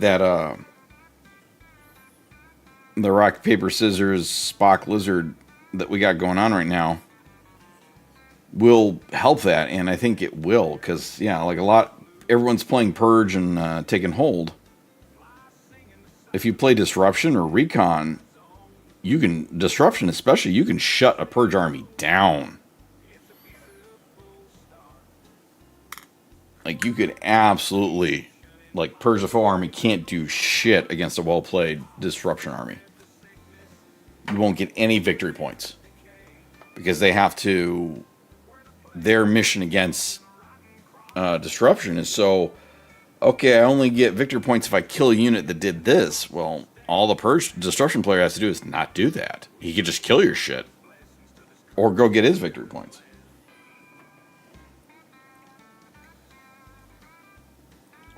So it's an interesting take.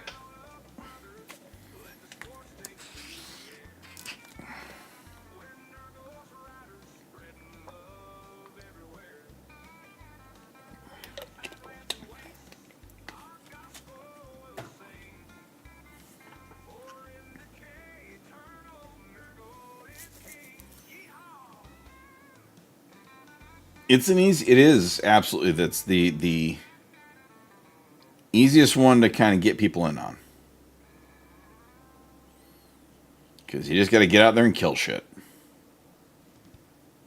So.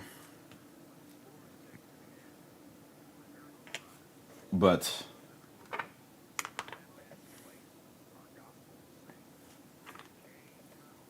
I agree with you on that one. It is absolutely the way to get someone into the game.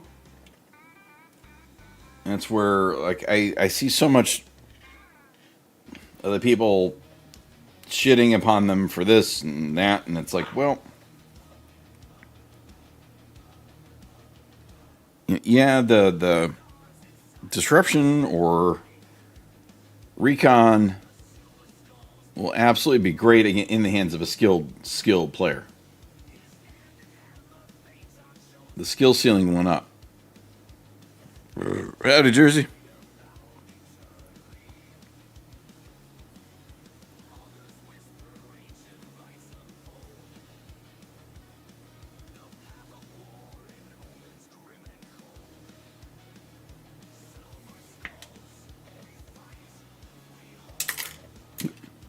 Throw my brush.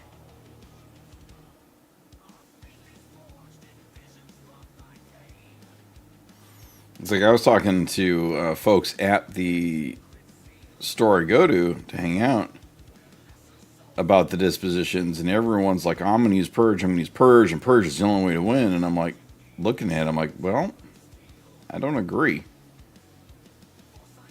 Like for Chaos Knights, War Dogs move 14. Or Carnivores. These guys move 14. They can re-roll advance rolls and charge rolls. As just an ability. In their detachment, I can give them a feel no pain. So I could literally run recon, have these guys speeding around the edges of the board, getting me the corners, getting me the quarters, getting the victory points. Are they going to jump into combat and kill? Only if necessary. If I could skirt around at a distance with these guys, keep you pinned down with the brigands, or the tyrant and the guys just pin you into spots. I have my carnivores. They have a high OC. They run around the corners that they're speedy boys that they are. I'm moving an average of 17 to 18.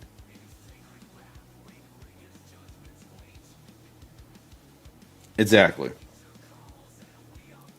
I see a lot of that are like, yo, it's so blah, blah, blah. I'm like, tournament list? Maybe. Are you going to be playing in tournaments? I think I would like to try tournament at some point, but I definitely just want to play to enjoy more than anything else.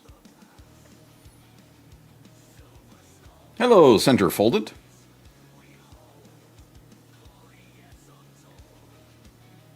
One sec. Let me... I saw a message. I'm just trying not to butcher an eyeball.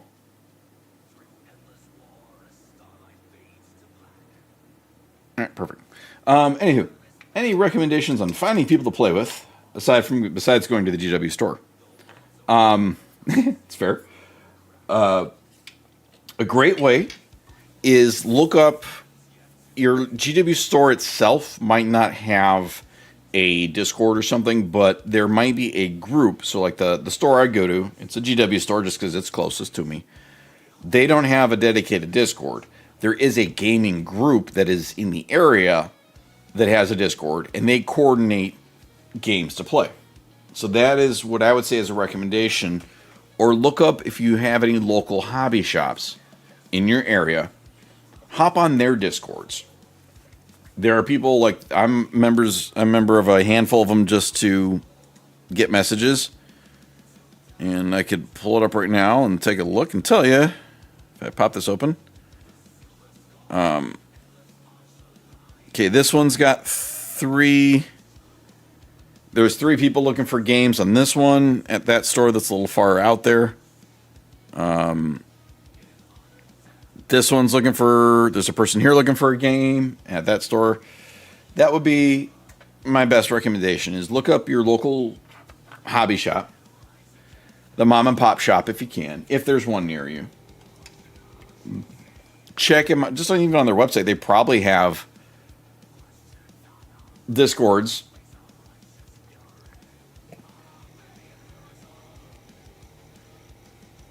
Most of them do. In the Chicagoland area, which is where I'm at, all the mom and pop stores out here have a Discord for them. And in those Discords, there's a looking for group channel or looking for game channel. Man, my camera's super stuttery today. I figure what's going on with that. It shouldn't be. It's on its dedicated channel.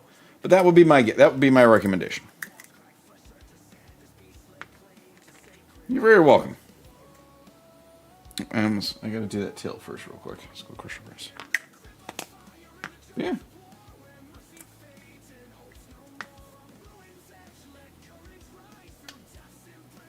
Apparently, I'm not buying a new computer. You are a good computer. I don't need a new one. Yes, the one upstairs has a more beefy graphics card. But I do not need a new computer. I like my computer a lot.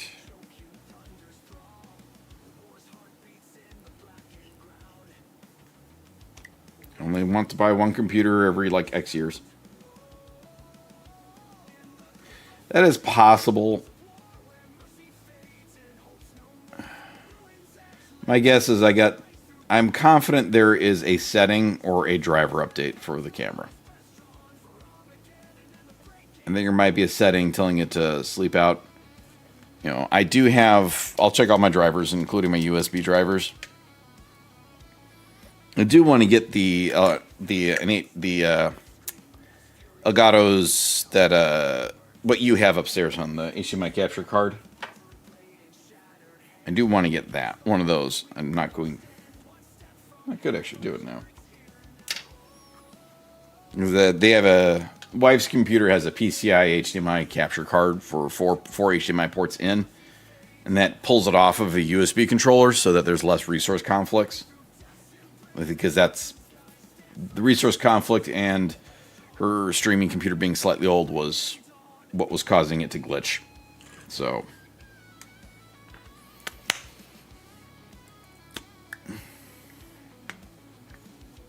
it's because now she's new system, no glitching. And you've been stress testing it, right?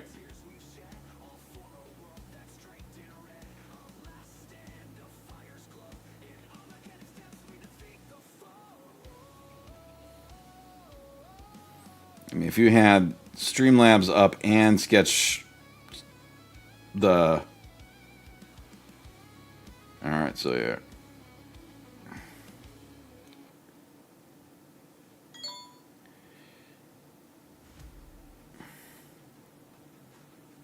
No problems. Alrighty.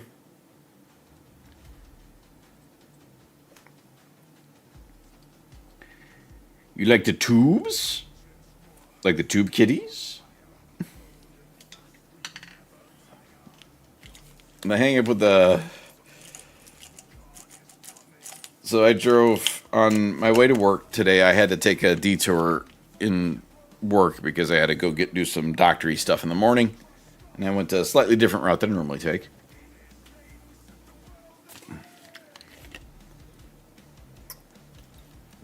And I passed a store that every time I see it, I try to remember to tell a coworker about it. And then I promptly forget because I have the memory of a squirrel. Today I remembered though. It's an audio store. It's like something quality audio for discerning fuckers. I don't know. So I remembered today to tell my coworker, who is an audiophile, like to the point where he has Hawaiian shirts that are headphones, like the Hawaiian Patterns headphones. Comic book Dave, hun. And I remember to tell him that, and I'm like, oh yeah, I keep passing this place, and I showed him on the map where it was, and he's like, oh yeah, I know that place. And I'm like, is it somewhere you'd want to, you should go? He's like, yeah, I went in there, and I asked about X brand. He's named off a brand that I've never heard of, because he knows that stuff, and I don't. And they're like, yeah, we don't carry that. That's on the low end. So apparently it's like a audio store for the uber fucking rich. This isn't a discerning strip mall on a street.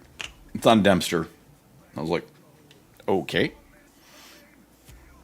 So yeah, it made me think of, that's probably a place that would have. I've on their website they have pictures of these like beautifully pieces of art record players, or like fucking exposed everything and tubes and fucking capacitors and shit. And it's gonna obtain sentience kind of a thing. It's like, And I look at that as there is a certain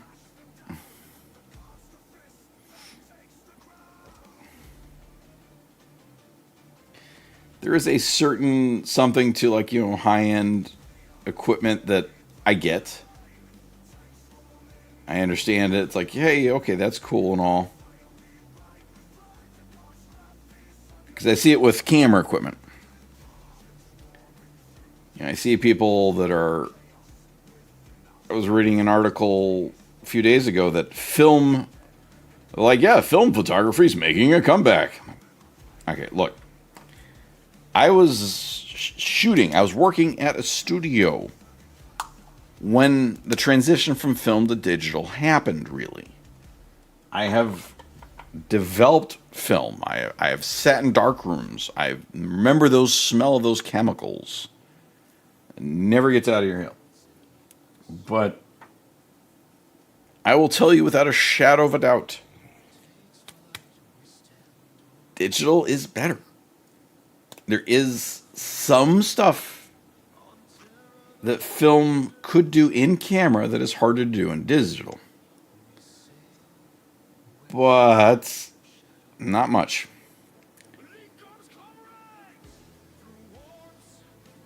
And it's the whole, it's this, all right. So they were top-of-line Sennheiser drivers that were cool, built into marble platforms that independently, individually tuned tubes for cool $50,000. That's like film cameras. You look at, unless you're shooting a medium format film camera, which a good Hasselblad medium format's going to be $20,000 for the body, not including lenses or the film backings. So you're looking at 60, 80 grand to 100,000 for a camera.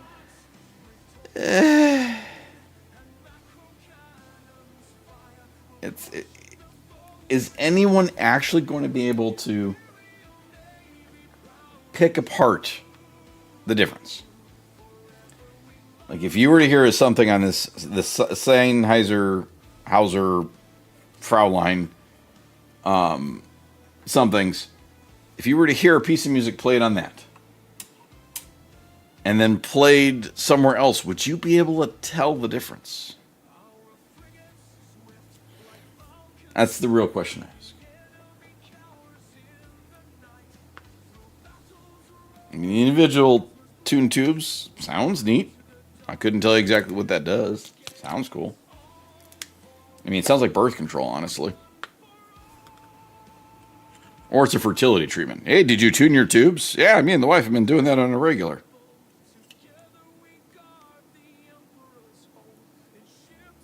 It's a quick way to get banned.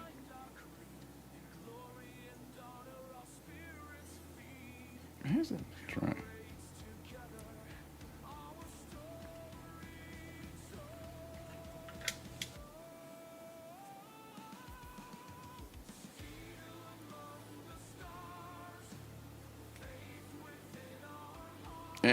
That does sound like you're asking, pardon me, miss. Do you mind if I tune your tubes? Goodness, only on the third date, please.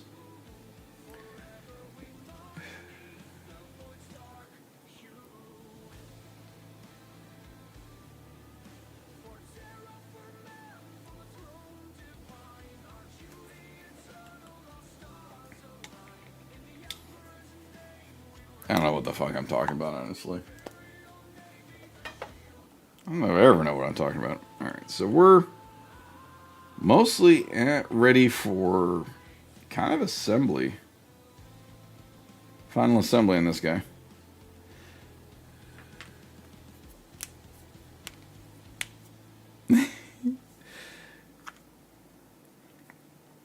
It's that way. Exactly. It's kind of that way with cars, too.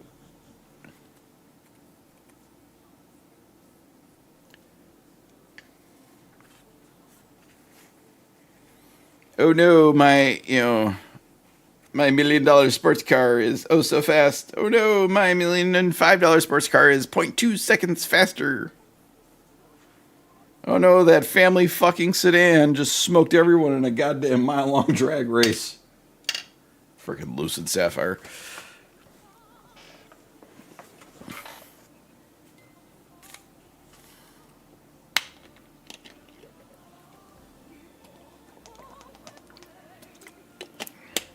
Yeah, if they work, they work.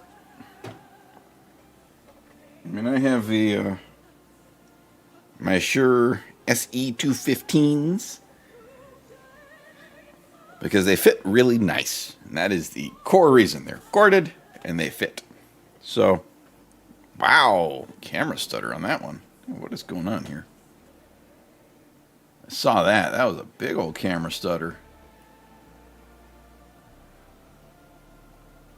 What are you doing?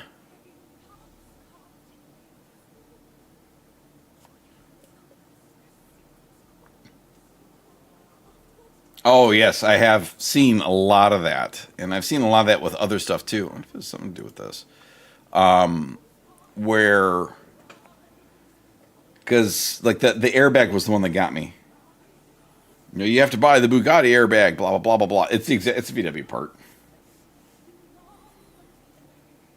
There was a recent Motor Trend did they always do the greatest drag races ever.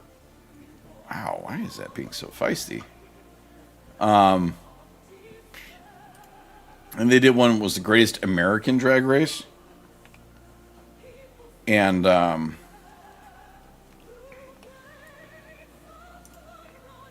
was... Oh, I wonder if it's because it's doing a focus thing. That's what's going on.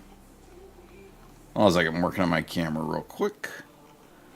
They did a off.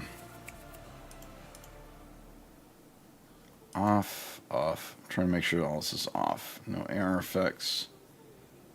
They did a greatest American drag racing, and they had the new Corvette, the ZR1 something, the top end Mustang, the GTD Mustang, a handful of other things, and it was a Lucid Sapphire that smoked everything. It was hilarious. It was like, oh, this thing costs millions, and yeah, this is just fucking getting rid of it. So why is it... There's something happening with this camera that it's being feisty. I think it's an effect that it's trying to do. Maybe something with the zoom? Maybe I got it zoomed in too much. Let's see what happens. But yeah, it's absolutely get that diminishing returns. But the Bugatti being rebuilt is... I have been keeping track of that. And it is entertaining to see. Yes, this part is umpteen bazillion dollars. Well, hey, it's the same part as a VW Passat. Because that happened with Hoovie's garage. His Bugatti, the EVAP canisters were from a Passat. It's the same VW part number. And Bugatti did not like him using Passat parts. Alright, so we're pretty much ready to... I gotta let that dry. I gotta let the tail dry before I shade it. But, I gotta let this tail piece dry and then I'll shade that out. But, we're pretty much ready to assemble this dude up. So I back this zoom out a little bit. We'll see if that causes it, because it's the only thing that was different than last time on the camera. Yeah. I find it hilarious. I drive... My fat-ass Kia station wagon gets to 60 faster than most everything out there. Nope, still lagging. And I don't even have the fast version of my car. So it's like, eh.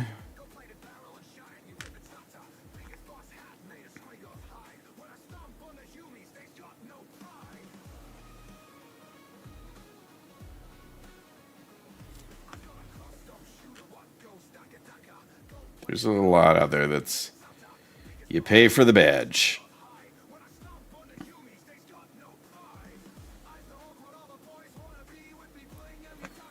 I mean,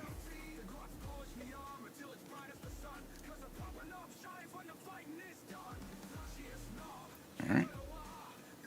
Start gluing these panels on. I gotta bust out the crazy glue for this, because so I'll get this guy pretty much done today. And then I'll be able to start doing the resin pours on the bases soon.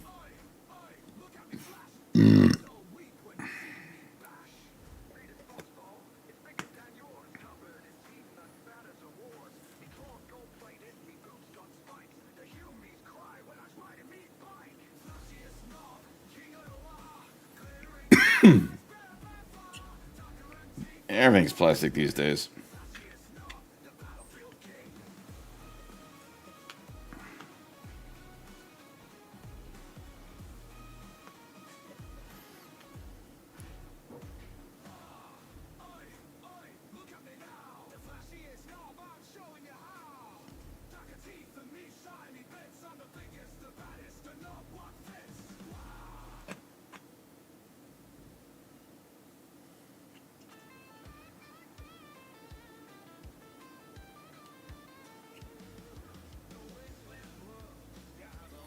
The one that always got me was the plastic intake manifolds, especially in like boosted vehicles.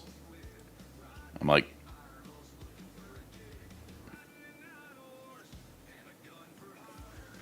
you're putting this under pressure. You want plastic? Alright. Or the plastic oil pans. I mean, I could see it a bit, but there's a bit of... I was talking to a coworker a little bit about this. A bit of where the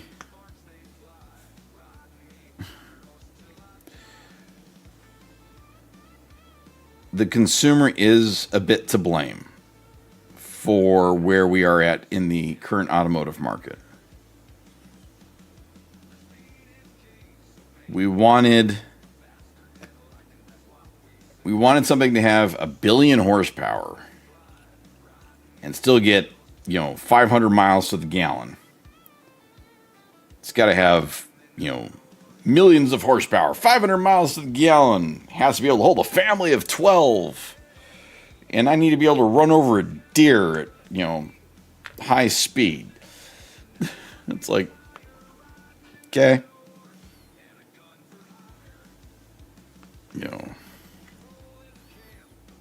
There's such a reality left. We're like, well, and I mean, it's a bit of the consumer having unrealistic expectations. It's a bit of the manufacturer that didn't temper these expectations. So it's like, well,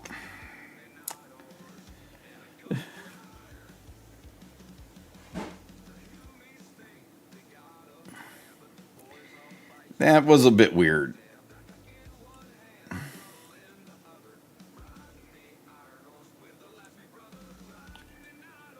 I felt that my thought is that the fuel economy mandate should have been tied to gross vehicle weight rating, but that's me.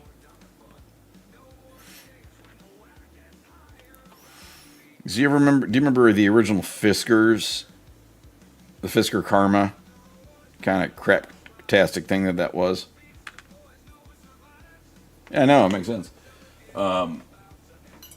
Technically, the Fisker Karma was classified as a subcompact.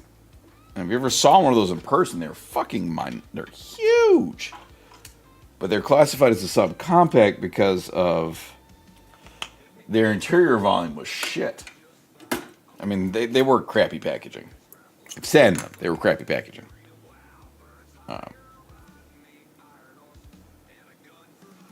but they were classified as a subcompact car. I'm like, why? What? This thing takes up, your hood is like 45 feet long. I could land small aircraft on it.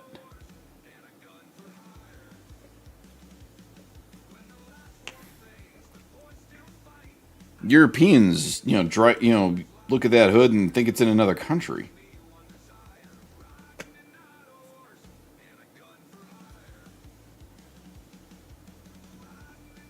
Oh yeah, we've seen the Karmas. They were at the dealership next to the office.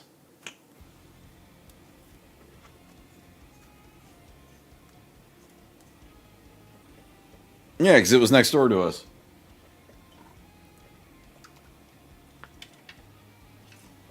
I absolutely want chicken tax. I want my chicken. Well, no, I want my fried chicken.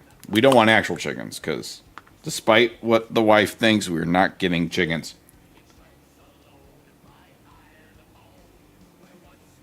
No chickens. I just want a K truck. No goodness. No chickens. Megaform.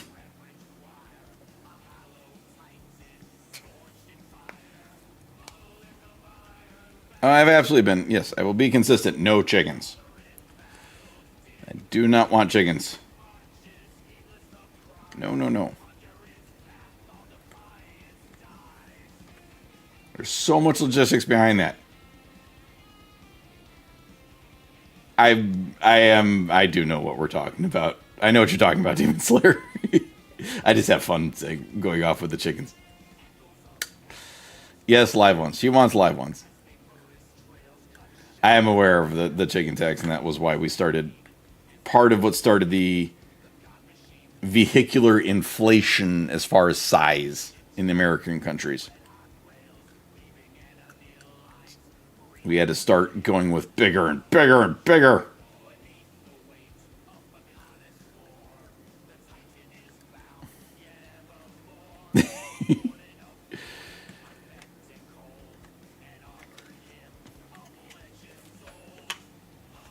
Just look up the chicken tax. It's a long read. But it is part of the reason we no longer have affordable trucks.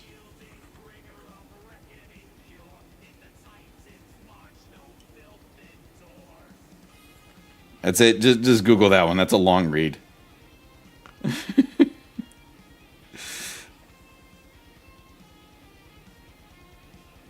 I am hopeful for the Slate electric truck. It's got enough financial backing behind it that it should get off the ground. You get a small electric truck for 25 grand. It has some promising.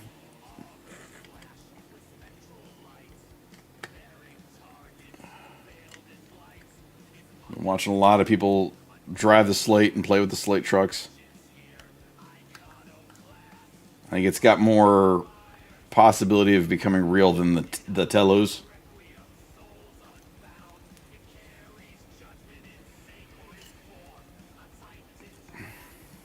Ow, fucking. I gotta get this in. This doesn't want to sit all the way down. Come on. Get on there. Yeah.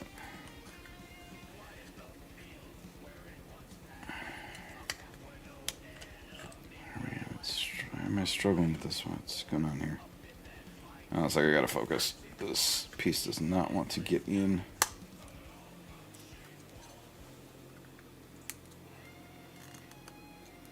There we go. Okay, I'm in all spots. There we go. There we go. All right. Dimension separator is a subject painted four screen. Looks like that is a dumpster. I think that is a hot take. I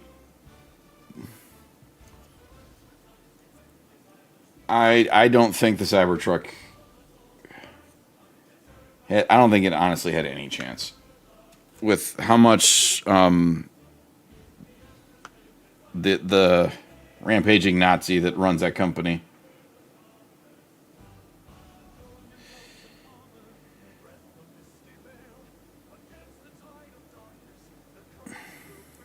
I could believe it. I could see that. I just hate it because it fails at everything truck.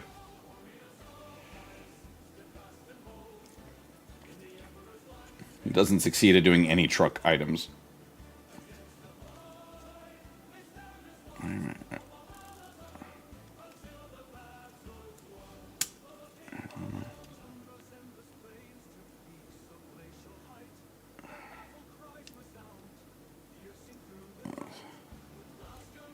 Someone who drives an electric car, the Cybertruck just pisses me off.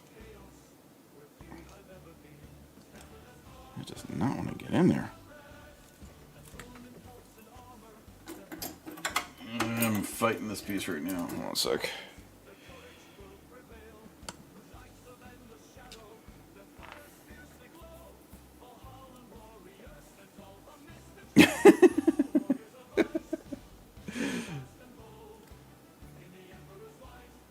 This is true.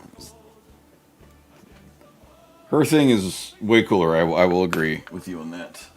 Megaform. I'm going to have to trim this off and run a different route for this. This piece does not want to fit on those.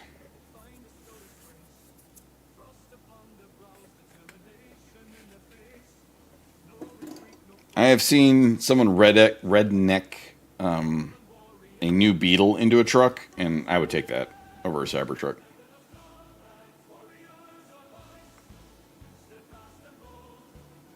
I've also seen a Geo Metro truck.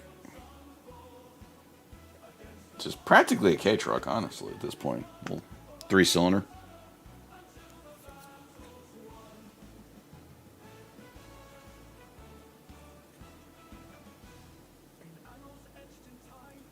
Okay, why is... This really does not want to get on there. That's as good as it's gonna get. Alright. I have no idea this piece doesn't. Geo Tracker.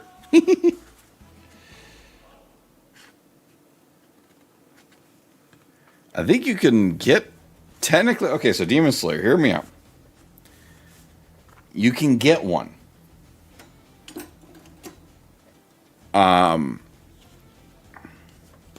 But look up as the Suzuki version. The Japanese, the Suzuki version of it from Japan, because they're old enough to import technically under the 25-year rule. So you can get a decent one imported from Japan.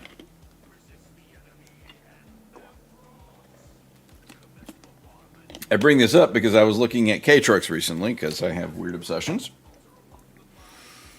And I saw one of those, and I'm like, oh, look, it's a tracker.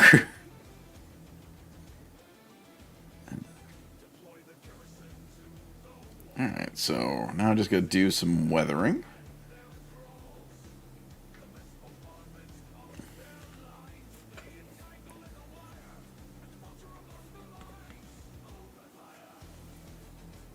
So you can get one that way.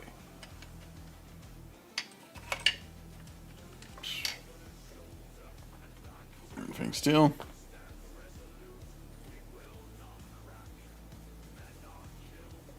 Guess WHOS back MUDDAAFLOCKERS. Why did it...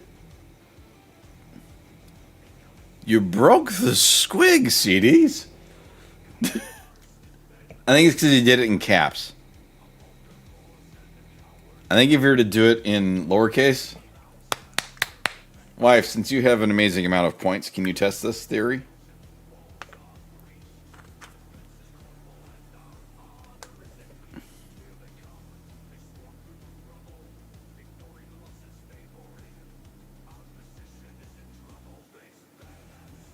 That was a quick nap.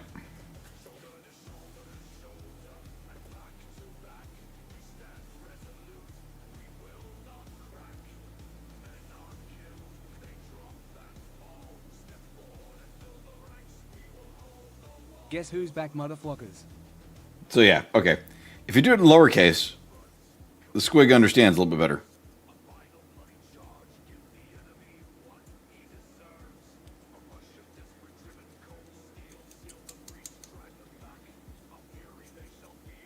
Thank you for testing the theory, wife.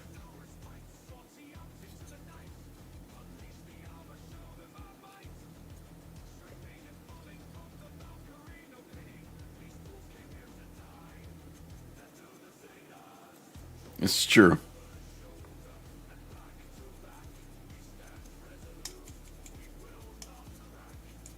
Go to sleep, see these nuts.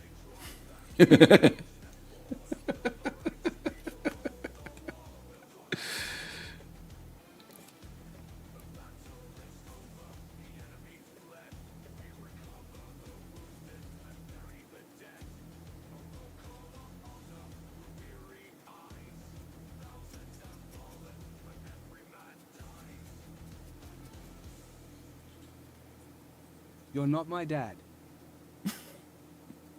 Oh, we're having a squig war now.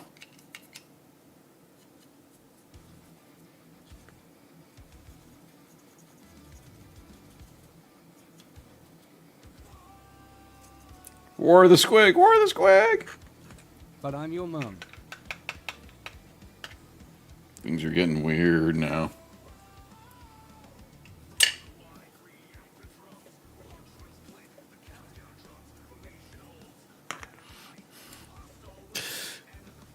This is getting irritating.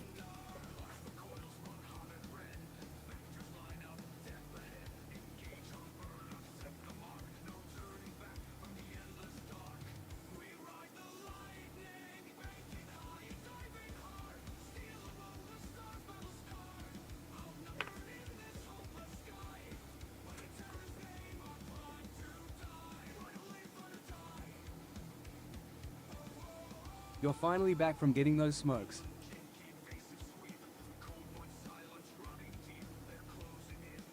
Do a little bit of weathering with the sponge. As the squig fighting has begun.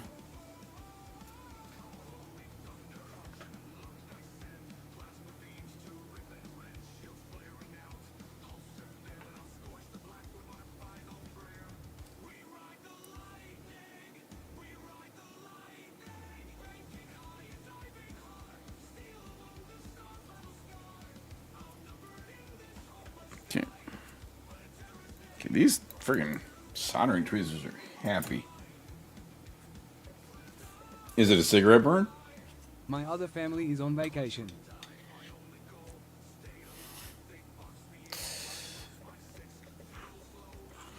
All right, now I did some scarring on this guy, so I'm going to do a little bit of using the Runefang Silver.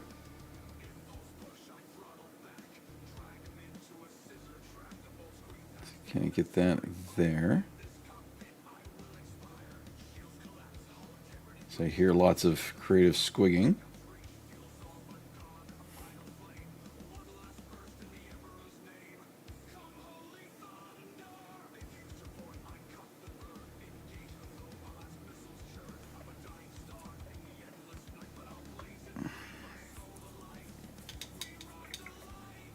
Okay, so blood letters. Oh, blood letter needs some blood. Blood letter needs some blood.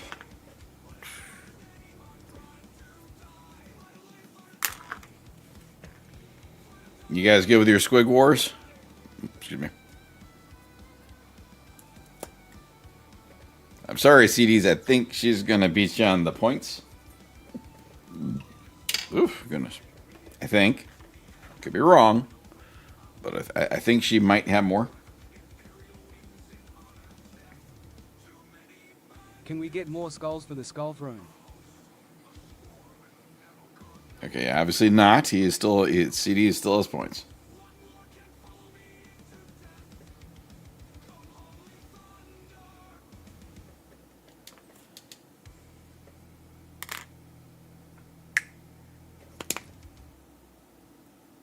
Only if we have some blood for the blood god.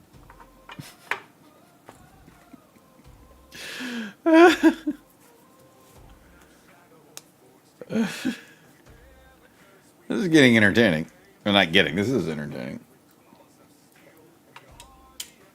All right, so.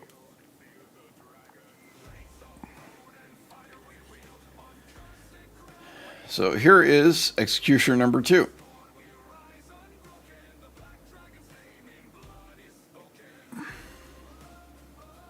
I'll do a slow turn.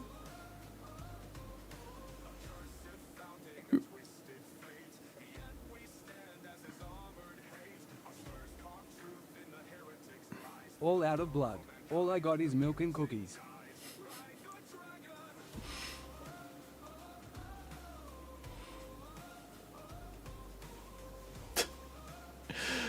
All right.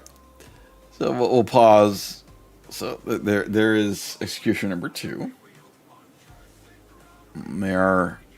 There's those two next to each other. Jerk and Jill went up a hill to fetch a pail o' water. At dar top there was something that was an orc looking for a crumpin. Jerk went down, broke his crown, and Jill came tumbling after. This is fantastic at the moment. That one's wet. Okay. That was good.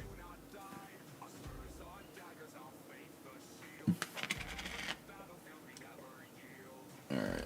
I'm going to, since I've got the pretty much ready.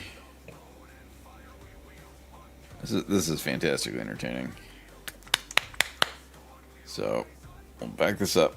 I'll do a little bit of dry brushing on the textured up bases. That was fantastic.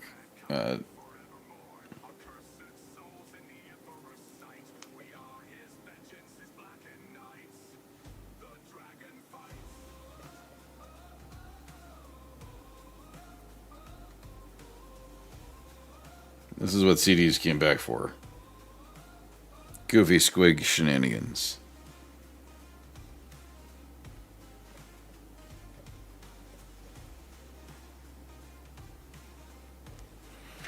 Okay, I'm just going to very lightly do a little dry brush across the top of these rocks.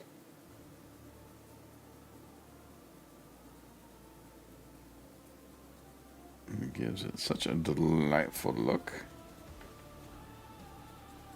Especially on the part where it's raised.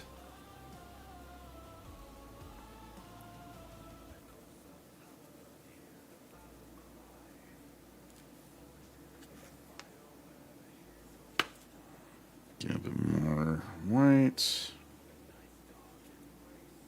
Do you think Trazin has the collector's edition of Battlestar Galactica? It's quite possible.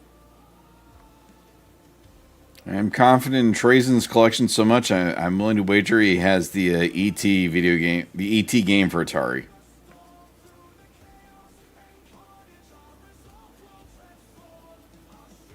My name is Maximus Decimus Meridius, commander of the armies of the North, general of the Felix legions and loyal servant to the true emperor, Marcus Aurelius. Father to a murdered son, husband to a murdered wife. And I will have my vengeance, in this life or the next. Now we're quoting Gladiator.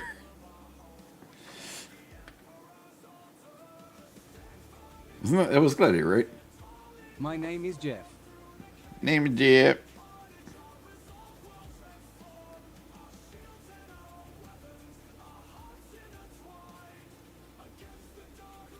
Okay. So here's what this looks like with the dry brushing on it. So you can see how it looks with the dry brushing and without dry brushing. And it really just brings it up. So I think this one is still wet. Still a little squishy. So can't dry brush out of the base. Alrighty, so this point, other than the Knight Lancer, which I need bits for, I just have to mount these guys to their bases for the most part, and I'm done. I've only got one big knight left to build, but he's not. I still need parts and stuff for it. So my source for some of the parts forgot to check his vault of stuff. So he's confident he's got the swords and things I need to make the giant chain axe. But he's not 100% sure if he's got the fist I need. So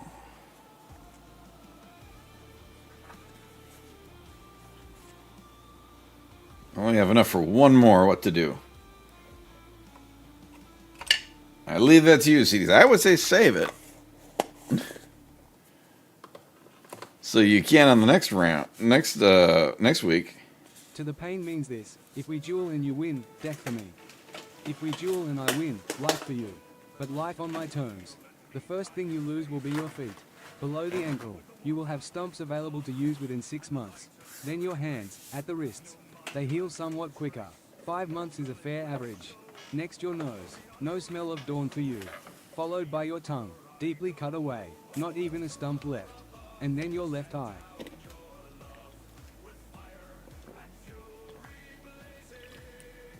To quote another great movie. My name is Inigo Montoya, you killed my father, prepare to die. Alright, that was well done, CDs. It was the appropriate one for that. Well, I can...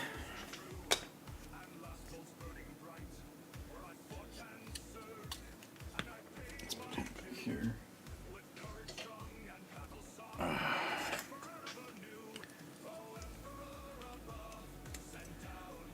do have Nurglings.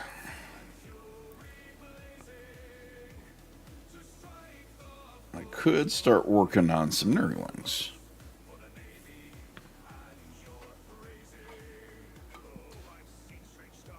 Which I would want to do the Nurglings in a...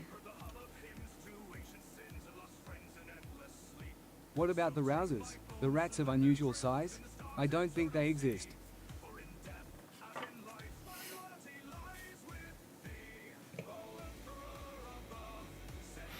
It's true, I think Hulk was in the 6s. Andre was monstrous, but that's Andre.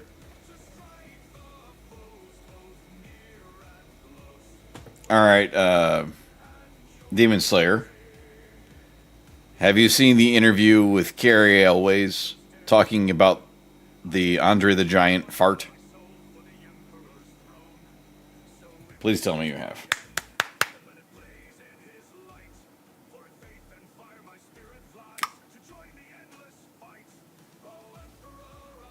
Okay.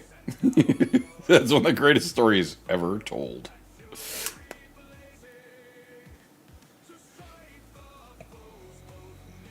You okay? I'm now, boss. The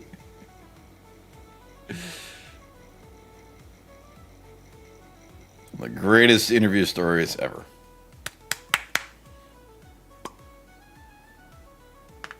Alright, so I'm going to...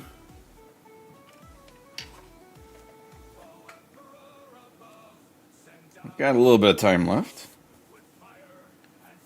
Let's work a little bit on...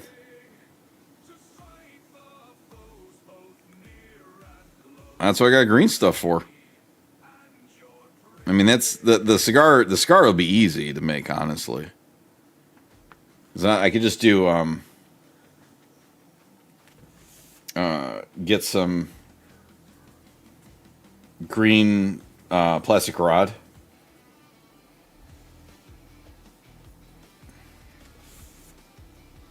It's still too wet. But yeah, no, they'll have a bunch of them. Will have cigars.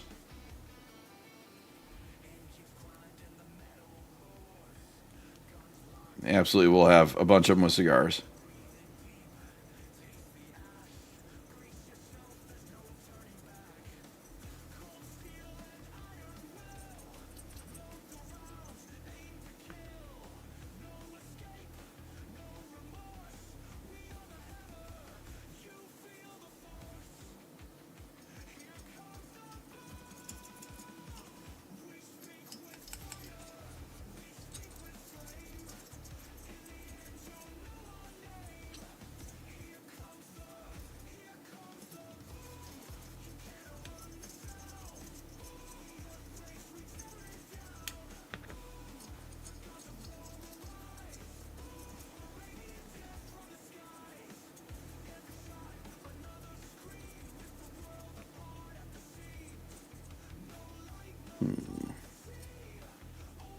Don't think that green is green enough for me on these guys. Can I go with a deeper green? Start. I'll work them up. So, ooh, Warpstone Glow. This is a good one. This is a very green. Switch over to the smaller dry brush because I got nooks and crannies on these Nurglings.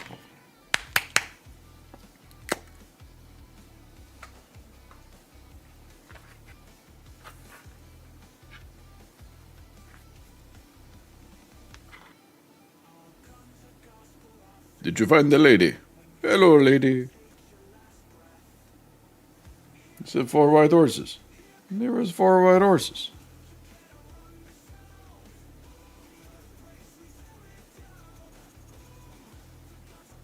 I mean, there's also the Miracle Max scene is just legendary because it was just Billy Crystal ad-libbing so bad that, isn't it that Carrie always like broke her rib laughing in that scene? Or was it like, it was something ridiculous. Like he got injured trying not to laugh at Miracle Max.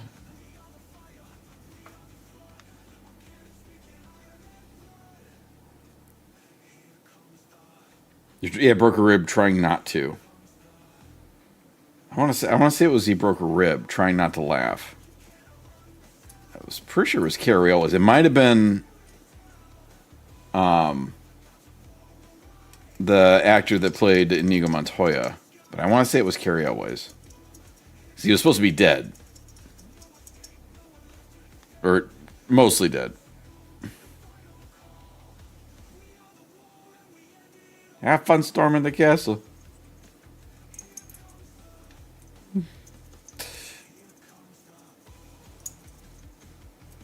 A nice MLT sandwich with the mutton is really gamey.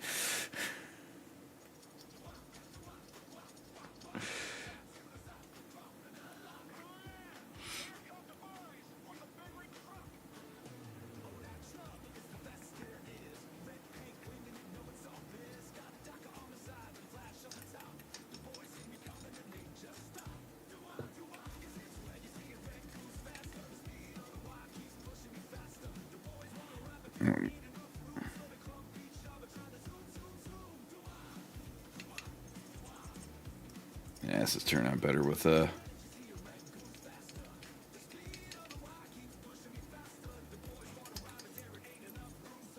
think I'll need to use the smaller dry brush though.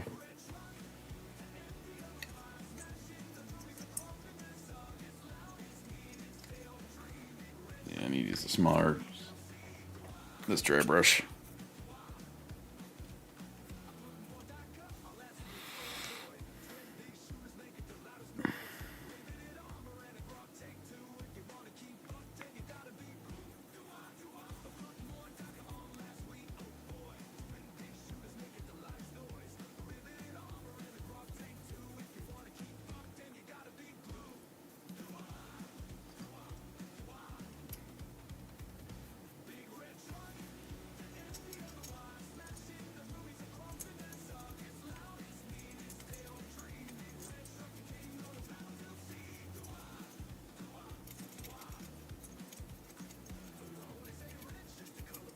Gonna get the Nurglings.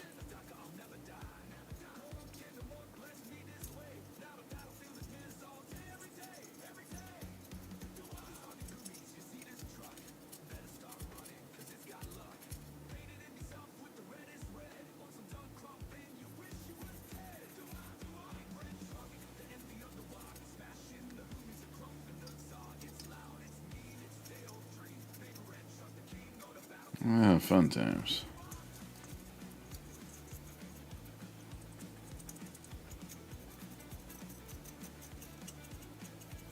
And I can use Moot Green, which is even brighter, as a dry brush layer on top of this with the lighter dry brush.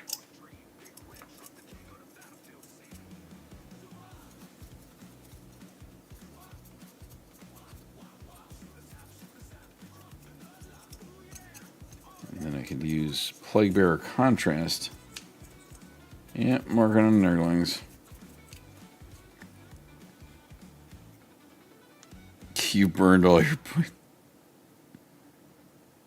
Didn't burn all our points, but burned a lot of points.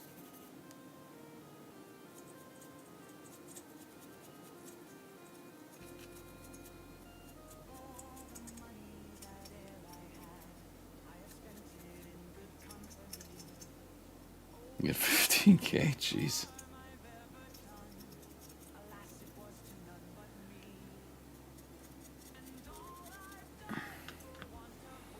Alright.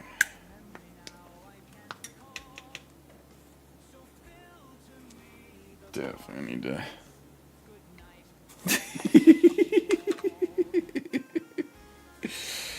Now you two. You'll be nice.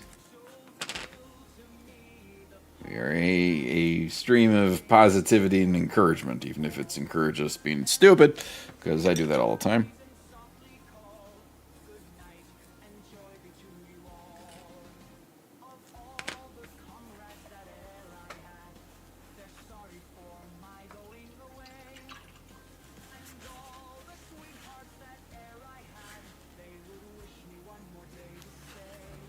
You'll be nice now, you twos.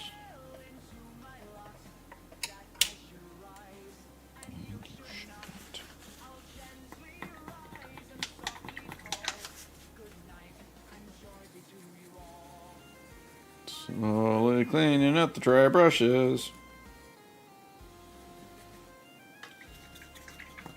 Getting the paint, yes, yes, yes. I.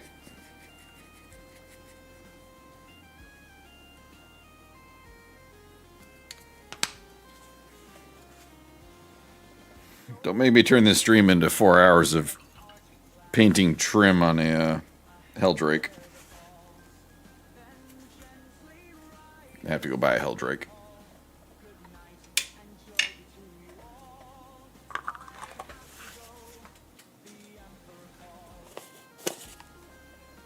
If it wasn't such kind of mediocre... Well, I can... Can I use a Helldrake? That's a real question. Now, that's a real question. Can I even use a Helldrake in Chaos Knights? Let's go to the app. Chaos Knights, Battle Force, Allied Units.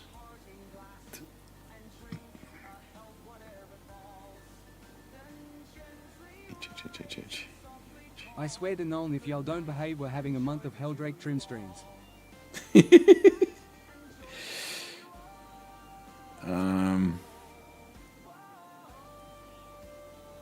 I cannot. That you can't. I could take a Chaos Warlord Titan though. I could take lots of Chaos Warlord Titans.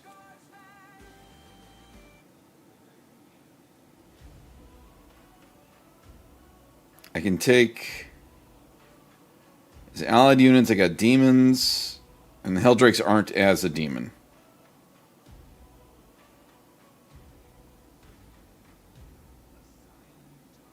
I can take the horrors, though. The horrors are different. I can take a Sculptor. I can take Scarbrand.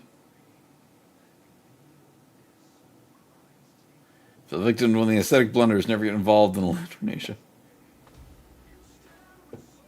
This is silly. Death is on the line. Rodigus. Lord of Change. I can take Kairos. I could take a Great Unclean one. I don't want to, though. Feculent. I can take Demon Princes. Why can't I take a friggin' Helldrake?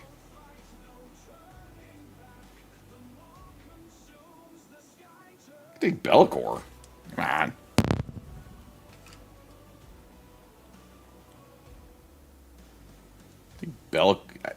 I can take... You can take Belcor. I've actually seen that in a Chaos Knight list where they took Belcor because of his... He's hard to kill, he moves fast, and he has Battleshock Shenanigans. Granted, he costs as much as a knight, so you're like losing one of your... Like, it would have to be a list of 5 bigs, but I'd only have 4 bigs in Be'lakor. But I can take him. Exotic 08 followed your channel. Hello there, Exotic 08. Thank you for the follow. Be'lakor is one of the most badass models. And I saw there was... Someone did one that's like a paint me like your French girl's Be'lakor. They had him like laying back and pose like this. And I was like, that's brilliant. Welcome to the stream, Exotics. I actually finished off my Executioner earlier. And I'm doing some Nurglings just because I got a few more minutes to kill. Yes, look, you have to look this up, Demon Slayer.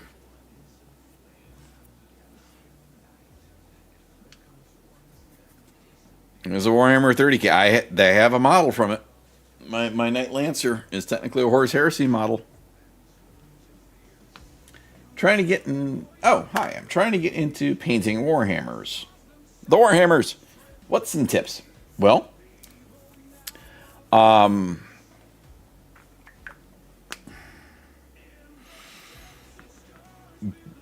of the best things I could say to start off with, if you're getting into it new, expect them to look rough when you start. Because they're, you know, I bring him out on a regular. This is one of my first models. This guy here, if I can get the camera to focus. He is nothing on the caliber of stuff I'm painting currently. You know, I could compare him to, you know, stuff like there. You know, lots of practice is definitely going to make a difference. The technique that you see on like the boxes and stuff is called the heavy metal style. While it looks great for some stuff, it is not exactly the easiest to work with. Don't be afraid to experiment with colors on that.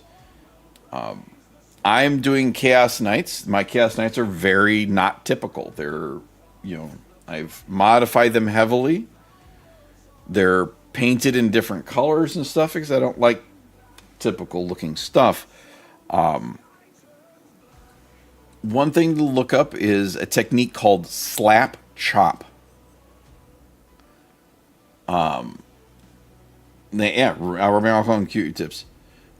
Slap chop is a technique where you dry brush, which is something that just takes some practice, and you use a type of paint called a contrast, which is I got that one mecha form. Is a very liquidy paint, and you can paint over something and get details on it. Point like where this little guy was painted up in like 30 seconds, I swear. This little Meyer Kelpie from Warhammer Quest. It's really just comes down to a bit of practice more than anything else. You're going to want to find what works for you as far as, hey, you know, I like the blues, I like the reds, I like greens. You don't have to adhere to any color specifically. You know, you can paint your ultramarines green. Ain't nothing wrong with that. Paint them whatever color you want and kind of have fun with it. Take your time, slow down, relax. Your stuff is not going to be, you know, crazy high end to start with. Never is. But having a painted army or a spearhead or combat patrol or even Necromunda gang, something small, having a fully painted force hit the table is just awesome. Honestly, it is fantastic in that I have a fully painted Chaosdwarf spearhead. When I played spearheads against people that don't even, you know, I'm playing against gray plastic, yeah, I was encouraging the people to paint them, but I did get a little bit of satisfaction. I'm like, hey, my stuff's fully painted.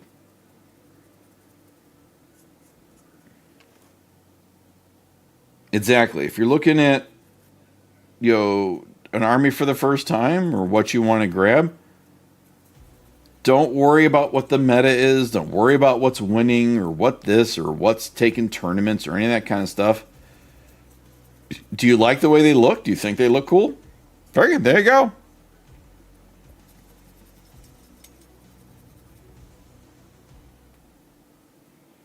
Exactly. Yeah, free. I have a lot of minis of the month floating around here.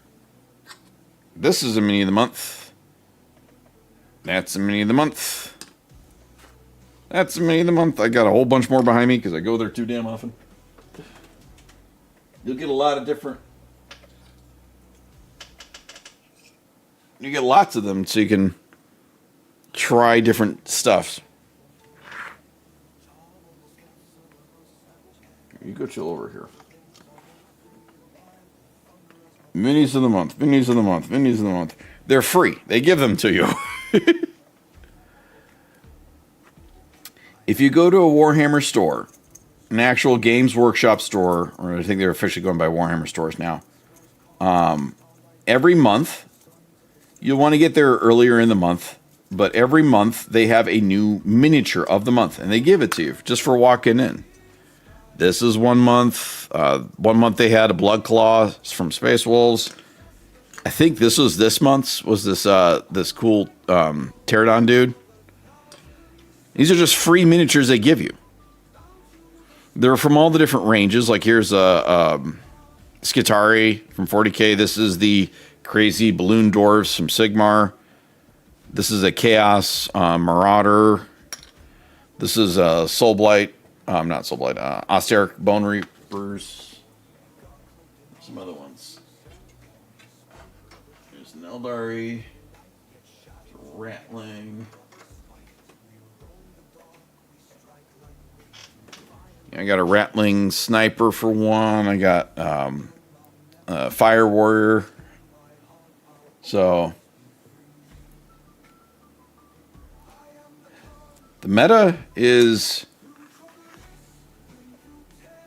what is currently winning tournaments, but since 11th edition is brand spanking new, there really isn't one at the moment. But people will be like, "Oh, you don't want to get that because they're hard to play. They're,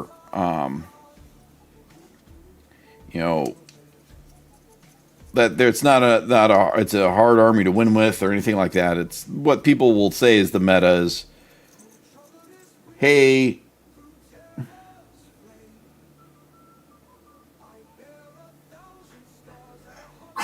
it's all good, Jersey. You shouldn't be watching the stream while I'm driving anyway, but that's another issue." Current statement is fair enough. Oh no, you're doing Forza. Duh. Sorry. The current meta is not Castanet Guard, but that's fair. This is true. No, the meta is just what is currently winning tournaments. And a lot of people will swear by it and be like, it's the only way to pick an army is what's winning. You want me to pick up a Morga the Mighty? Because I said at the beginning, that model looks fucking phenomenal. She is cool looking. So I did some little demon. So, anywho, I apologize, Exotics, but it is the end of my stream. I stream every Saturday, Sunday, Monday, 7 p.m. to 10 p.m. Central Time. I might not be streaming next Saturday because we should be having some guests over for dinner, so I don't know, but where do you watch tournaments? Warhammer's Twitch channel. They usually stream their big stuffs. If you want to see the actual tournament stuff, or on Twitch, I think they also do it on YouTube as well. But so tonight, we accomplished, got this guy painted up and assembled for this War Dog Executioner.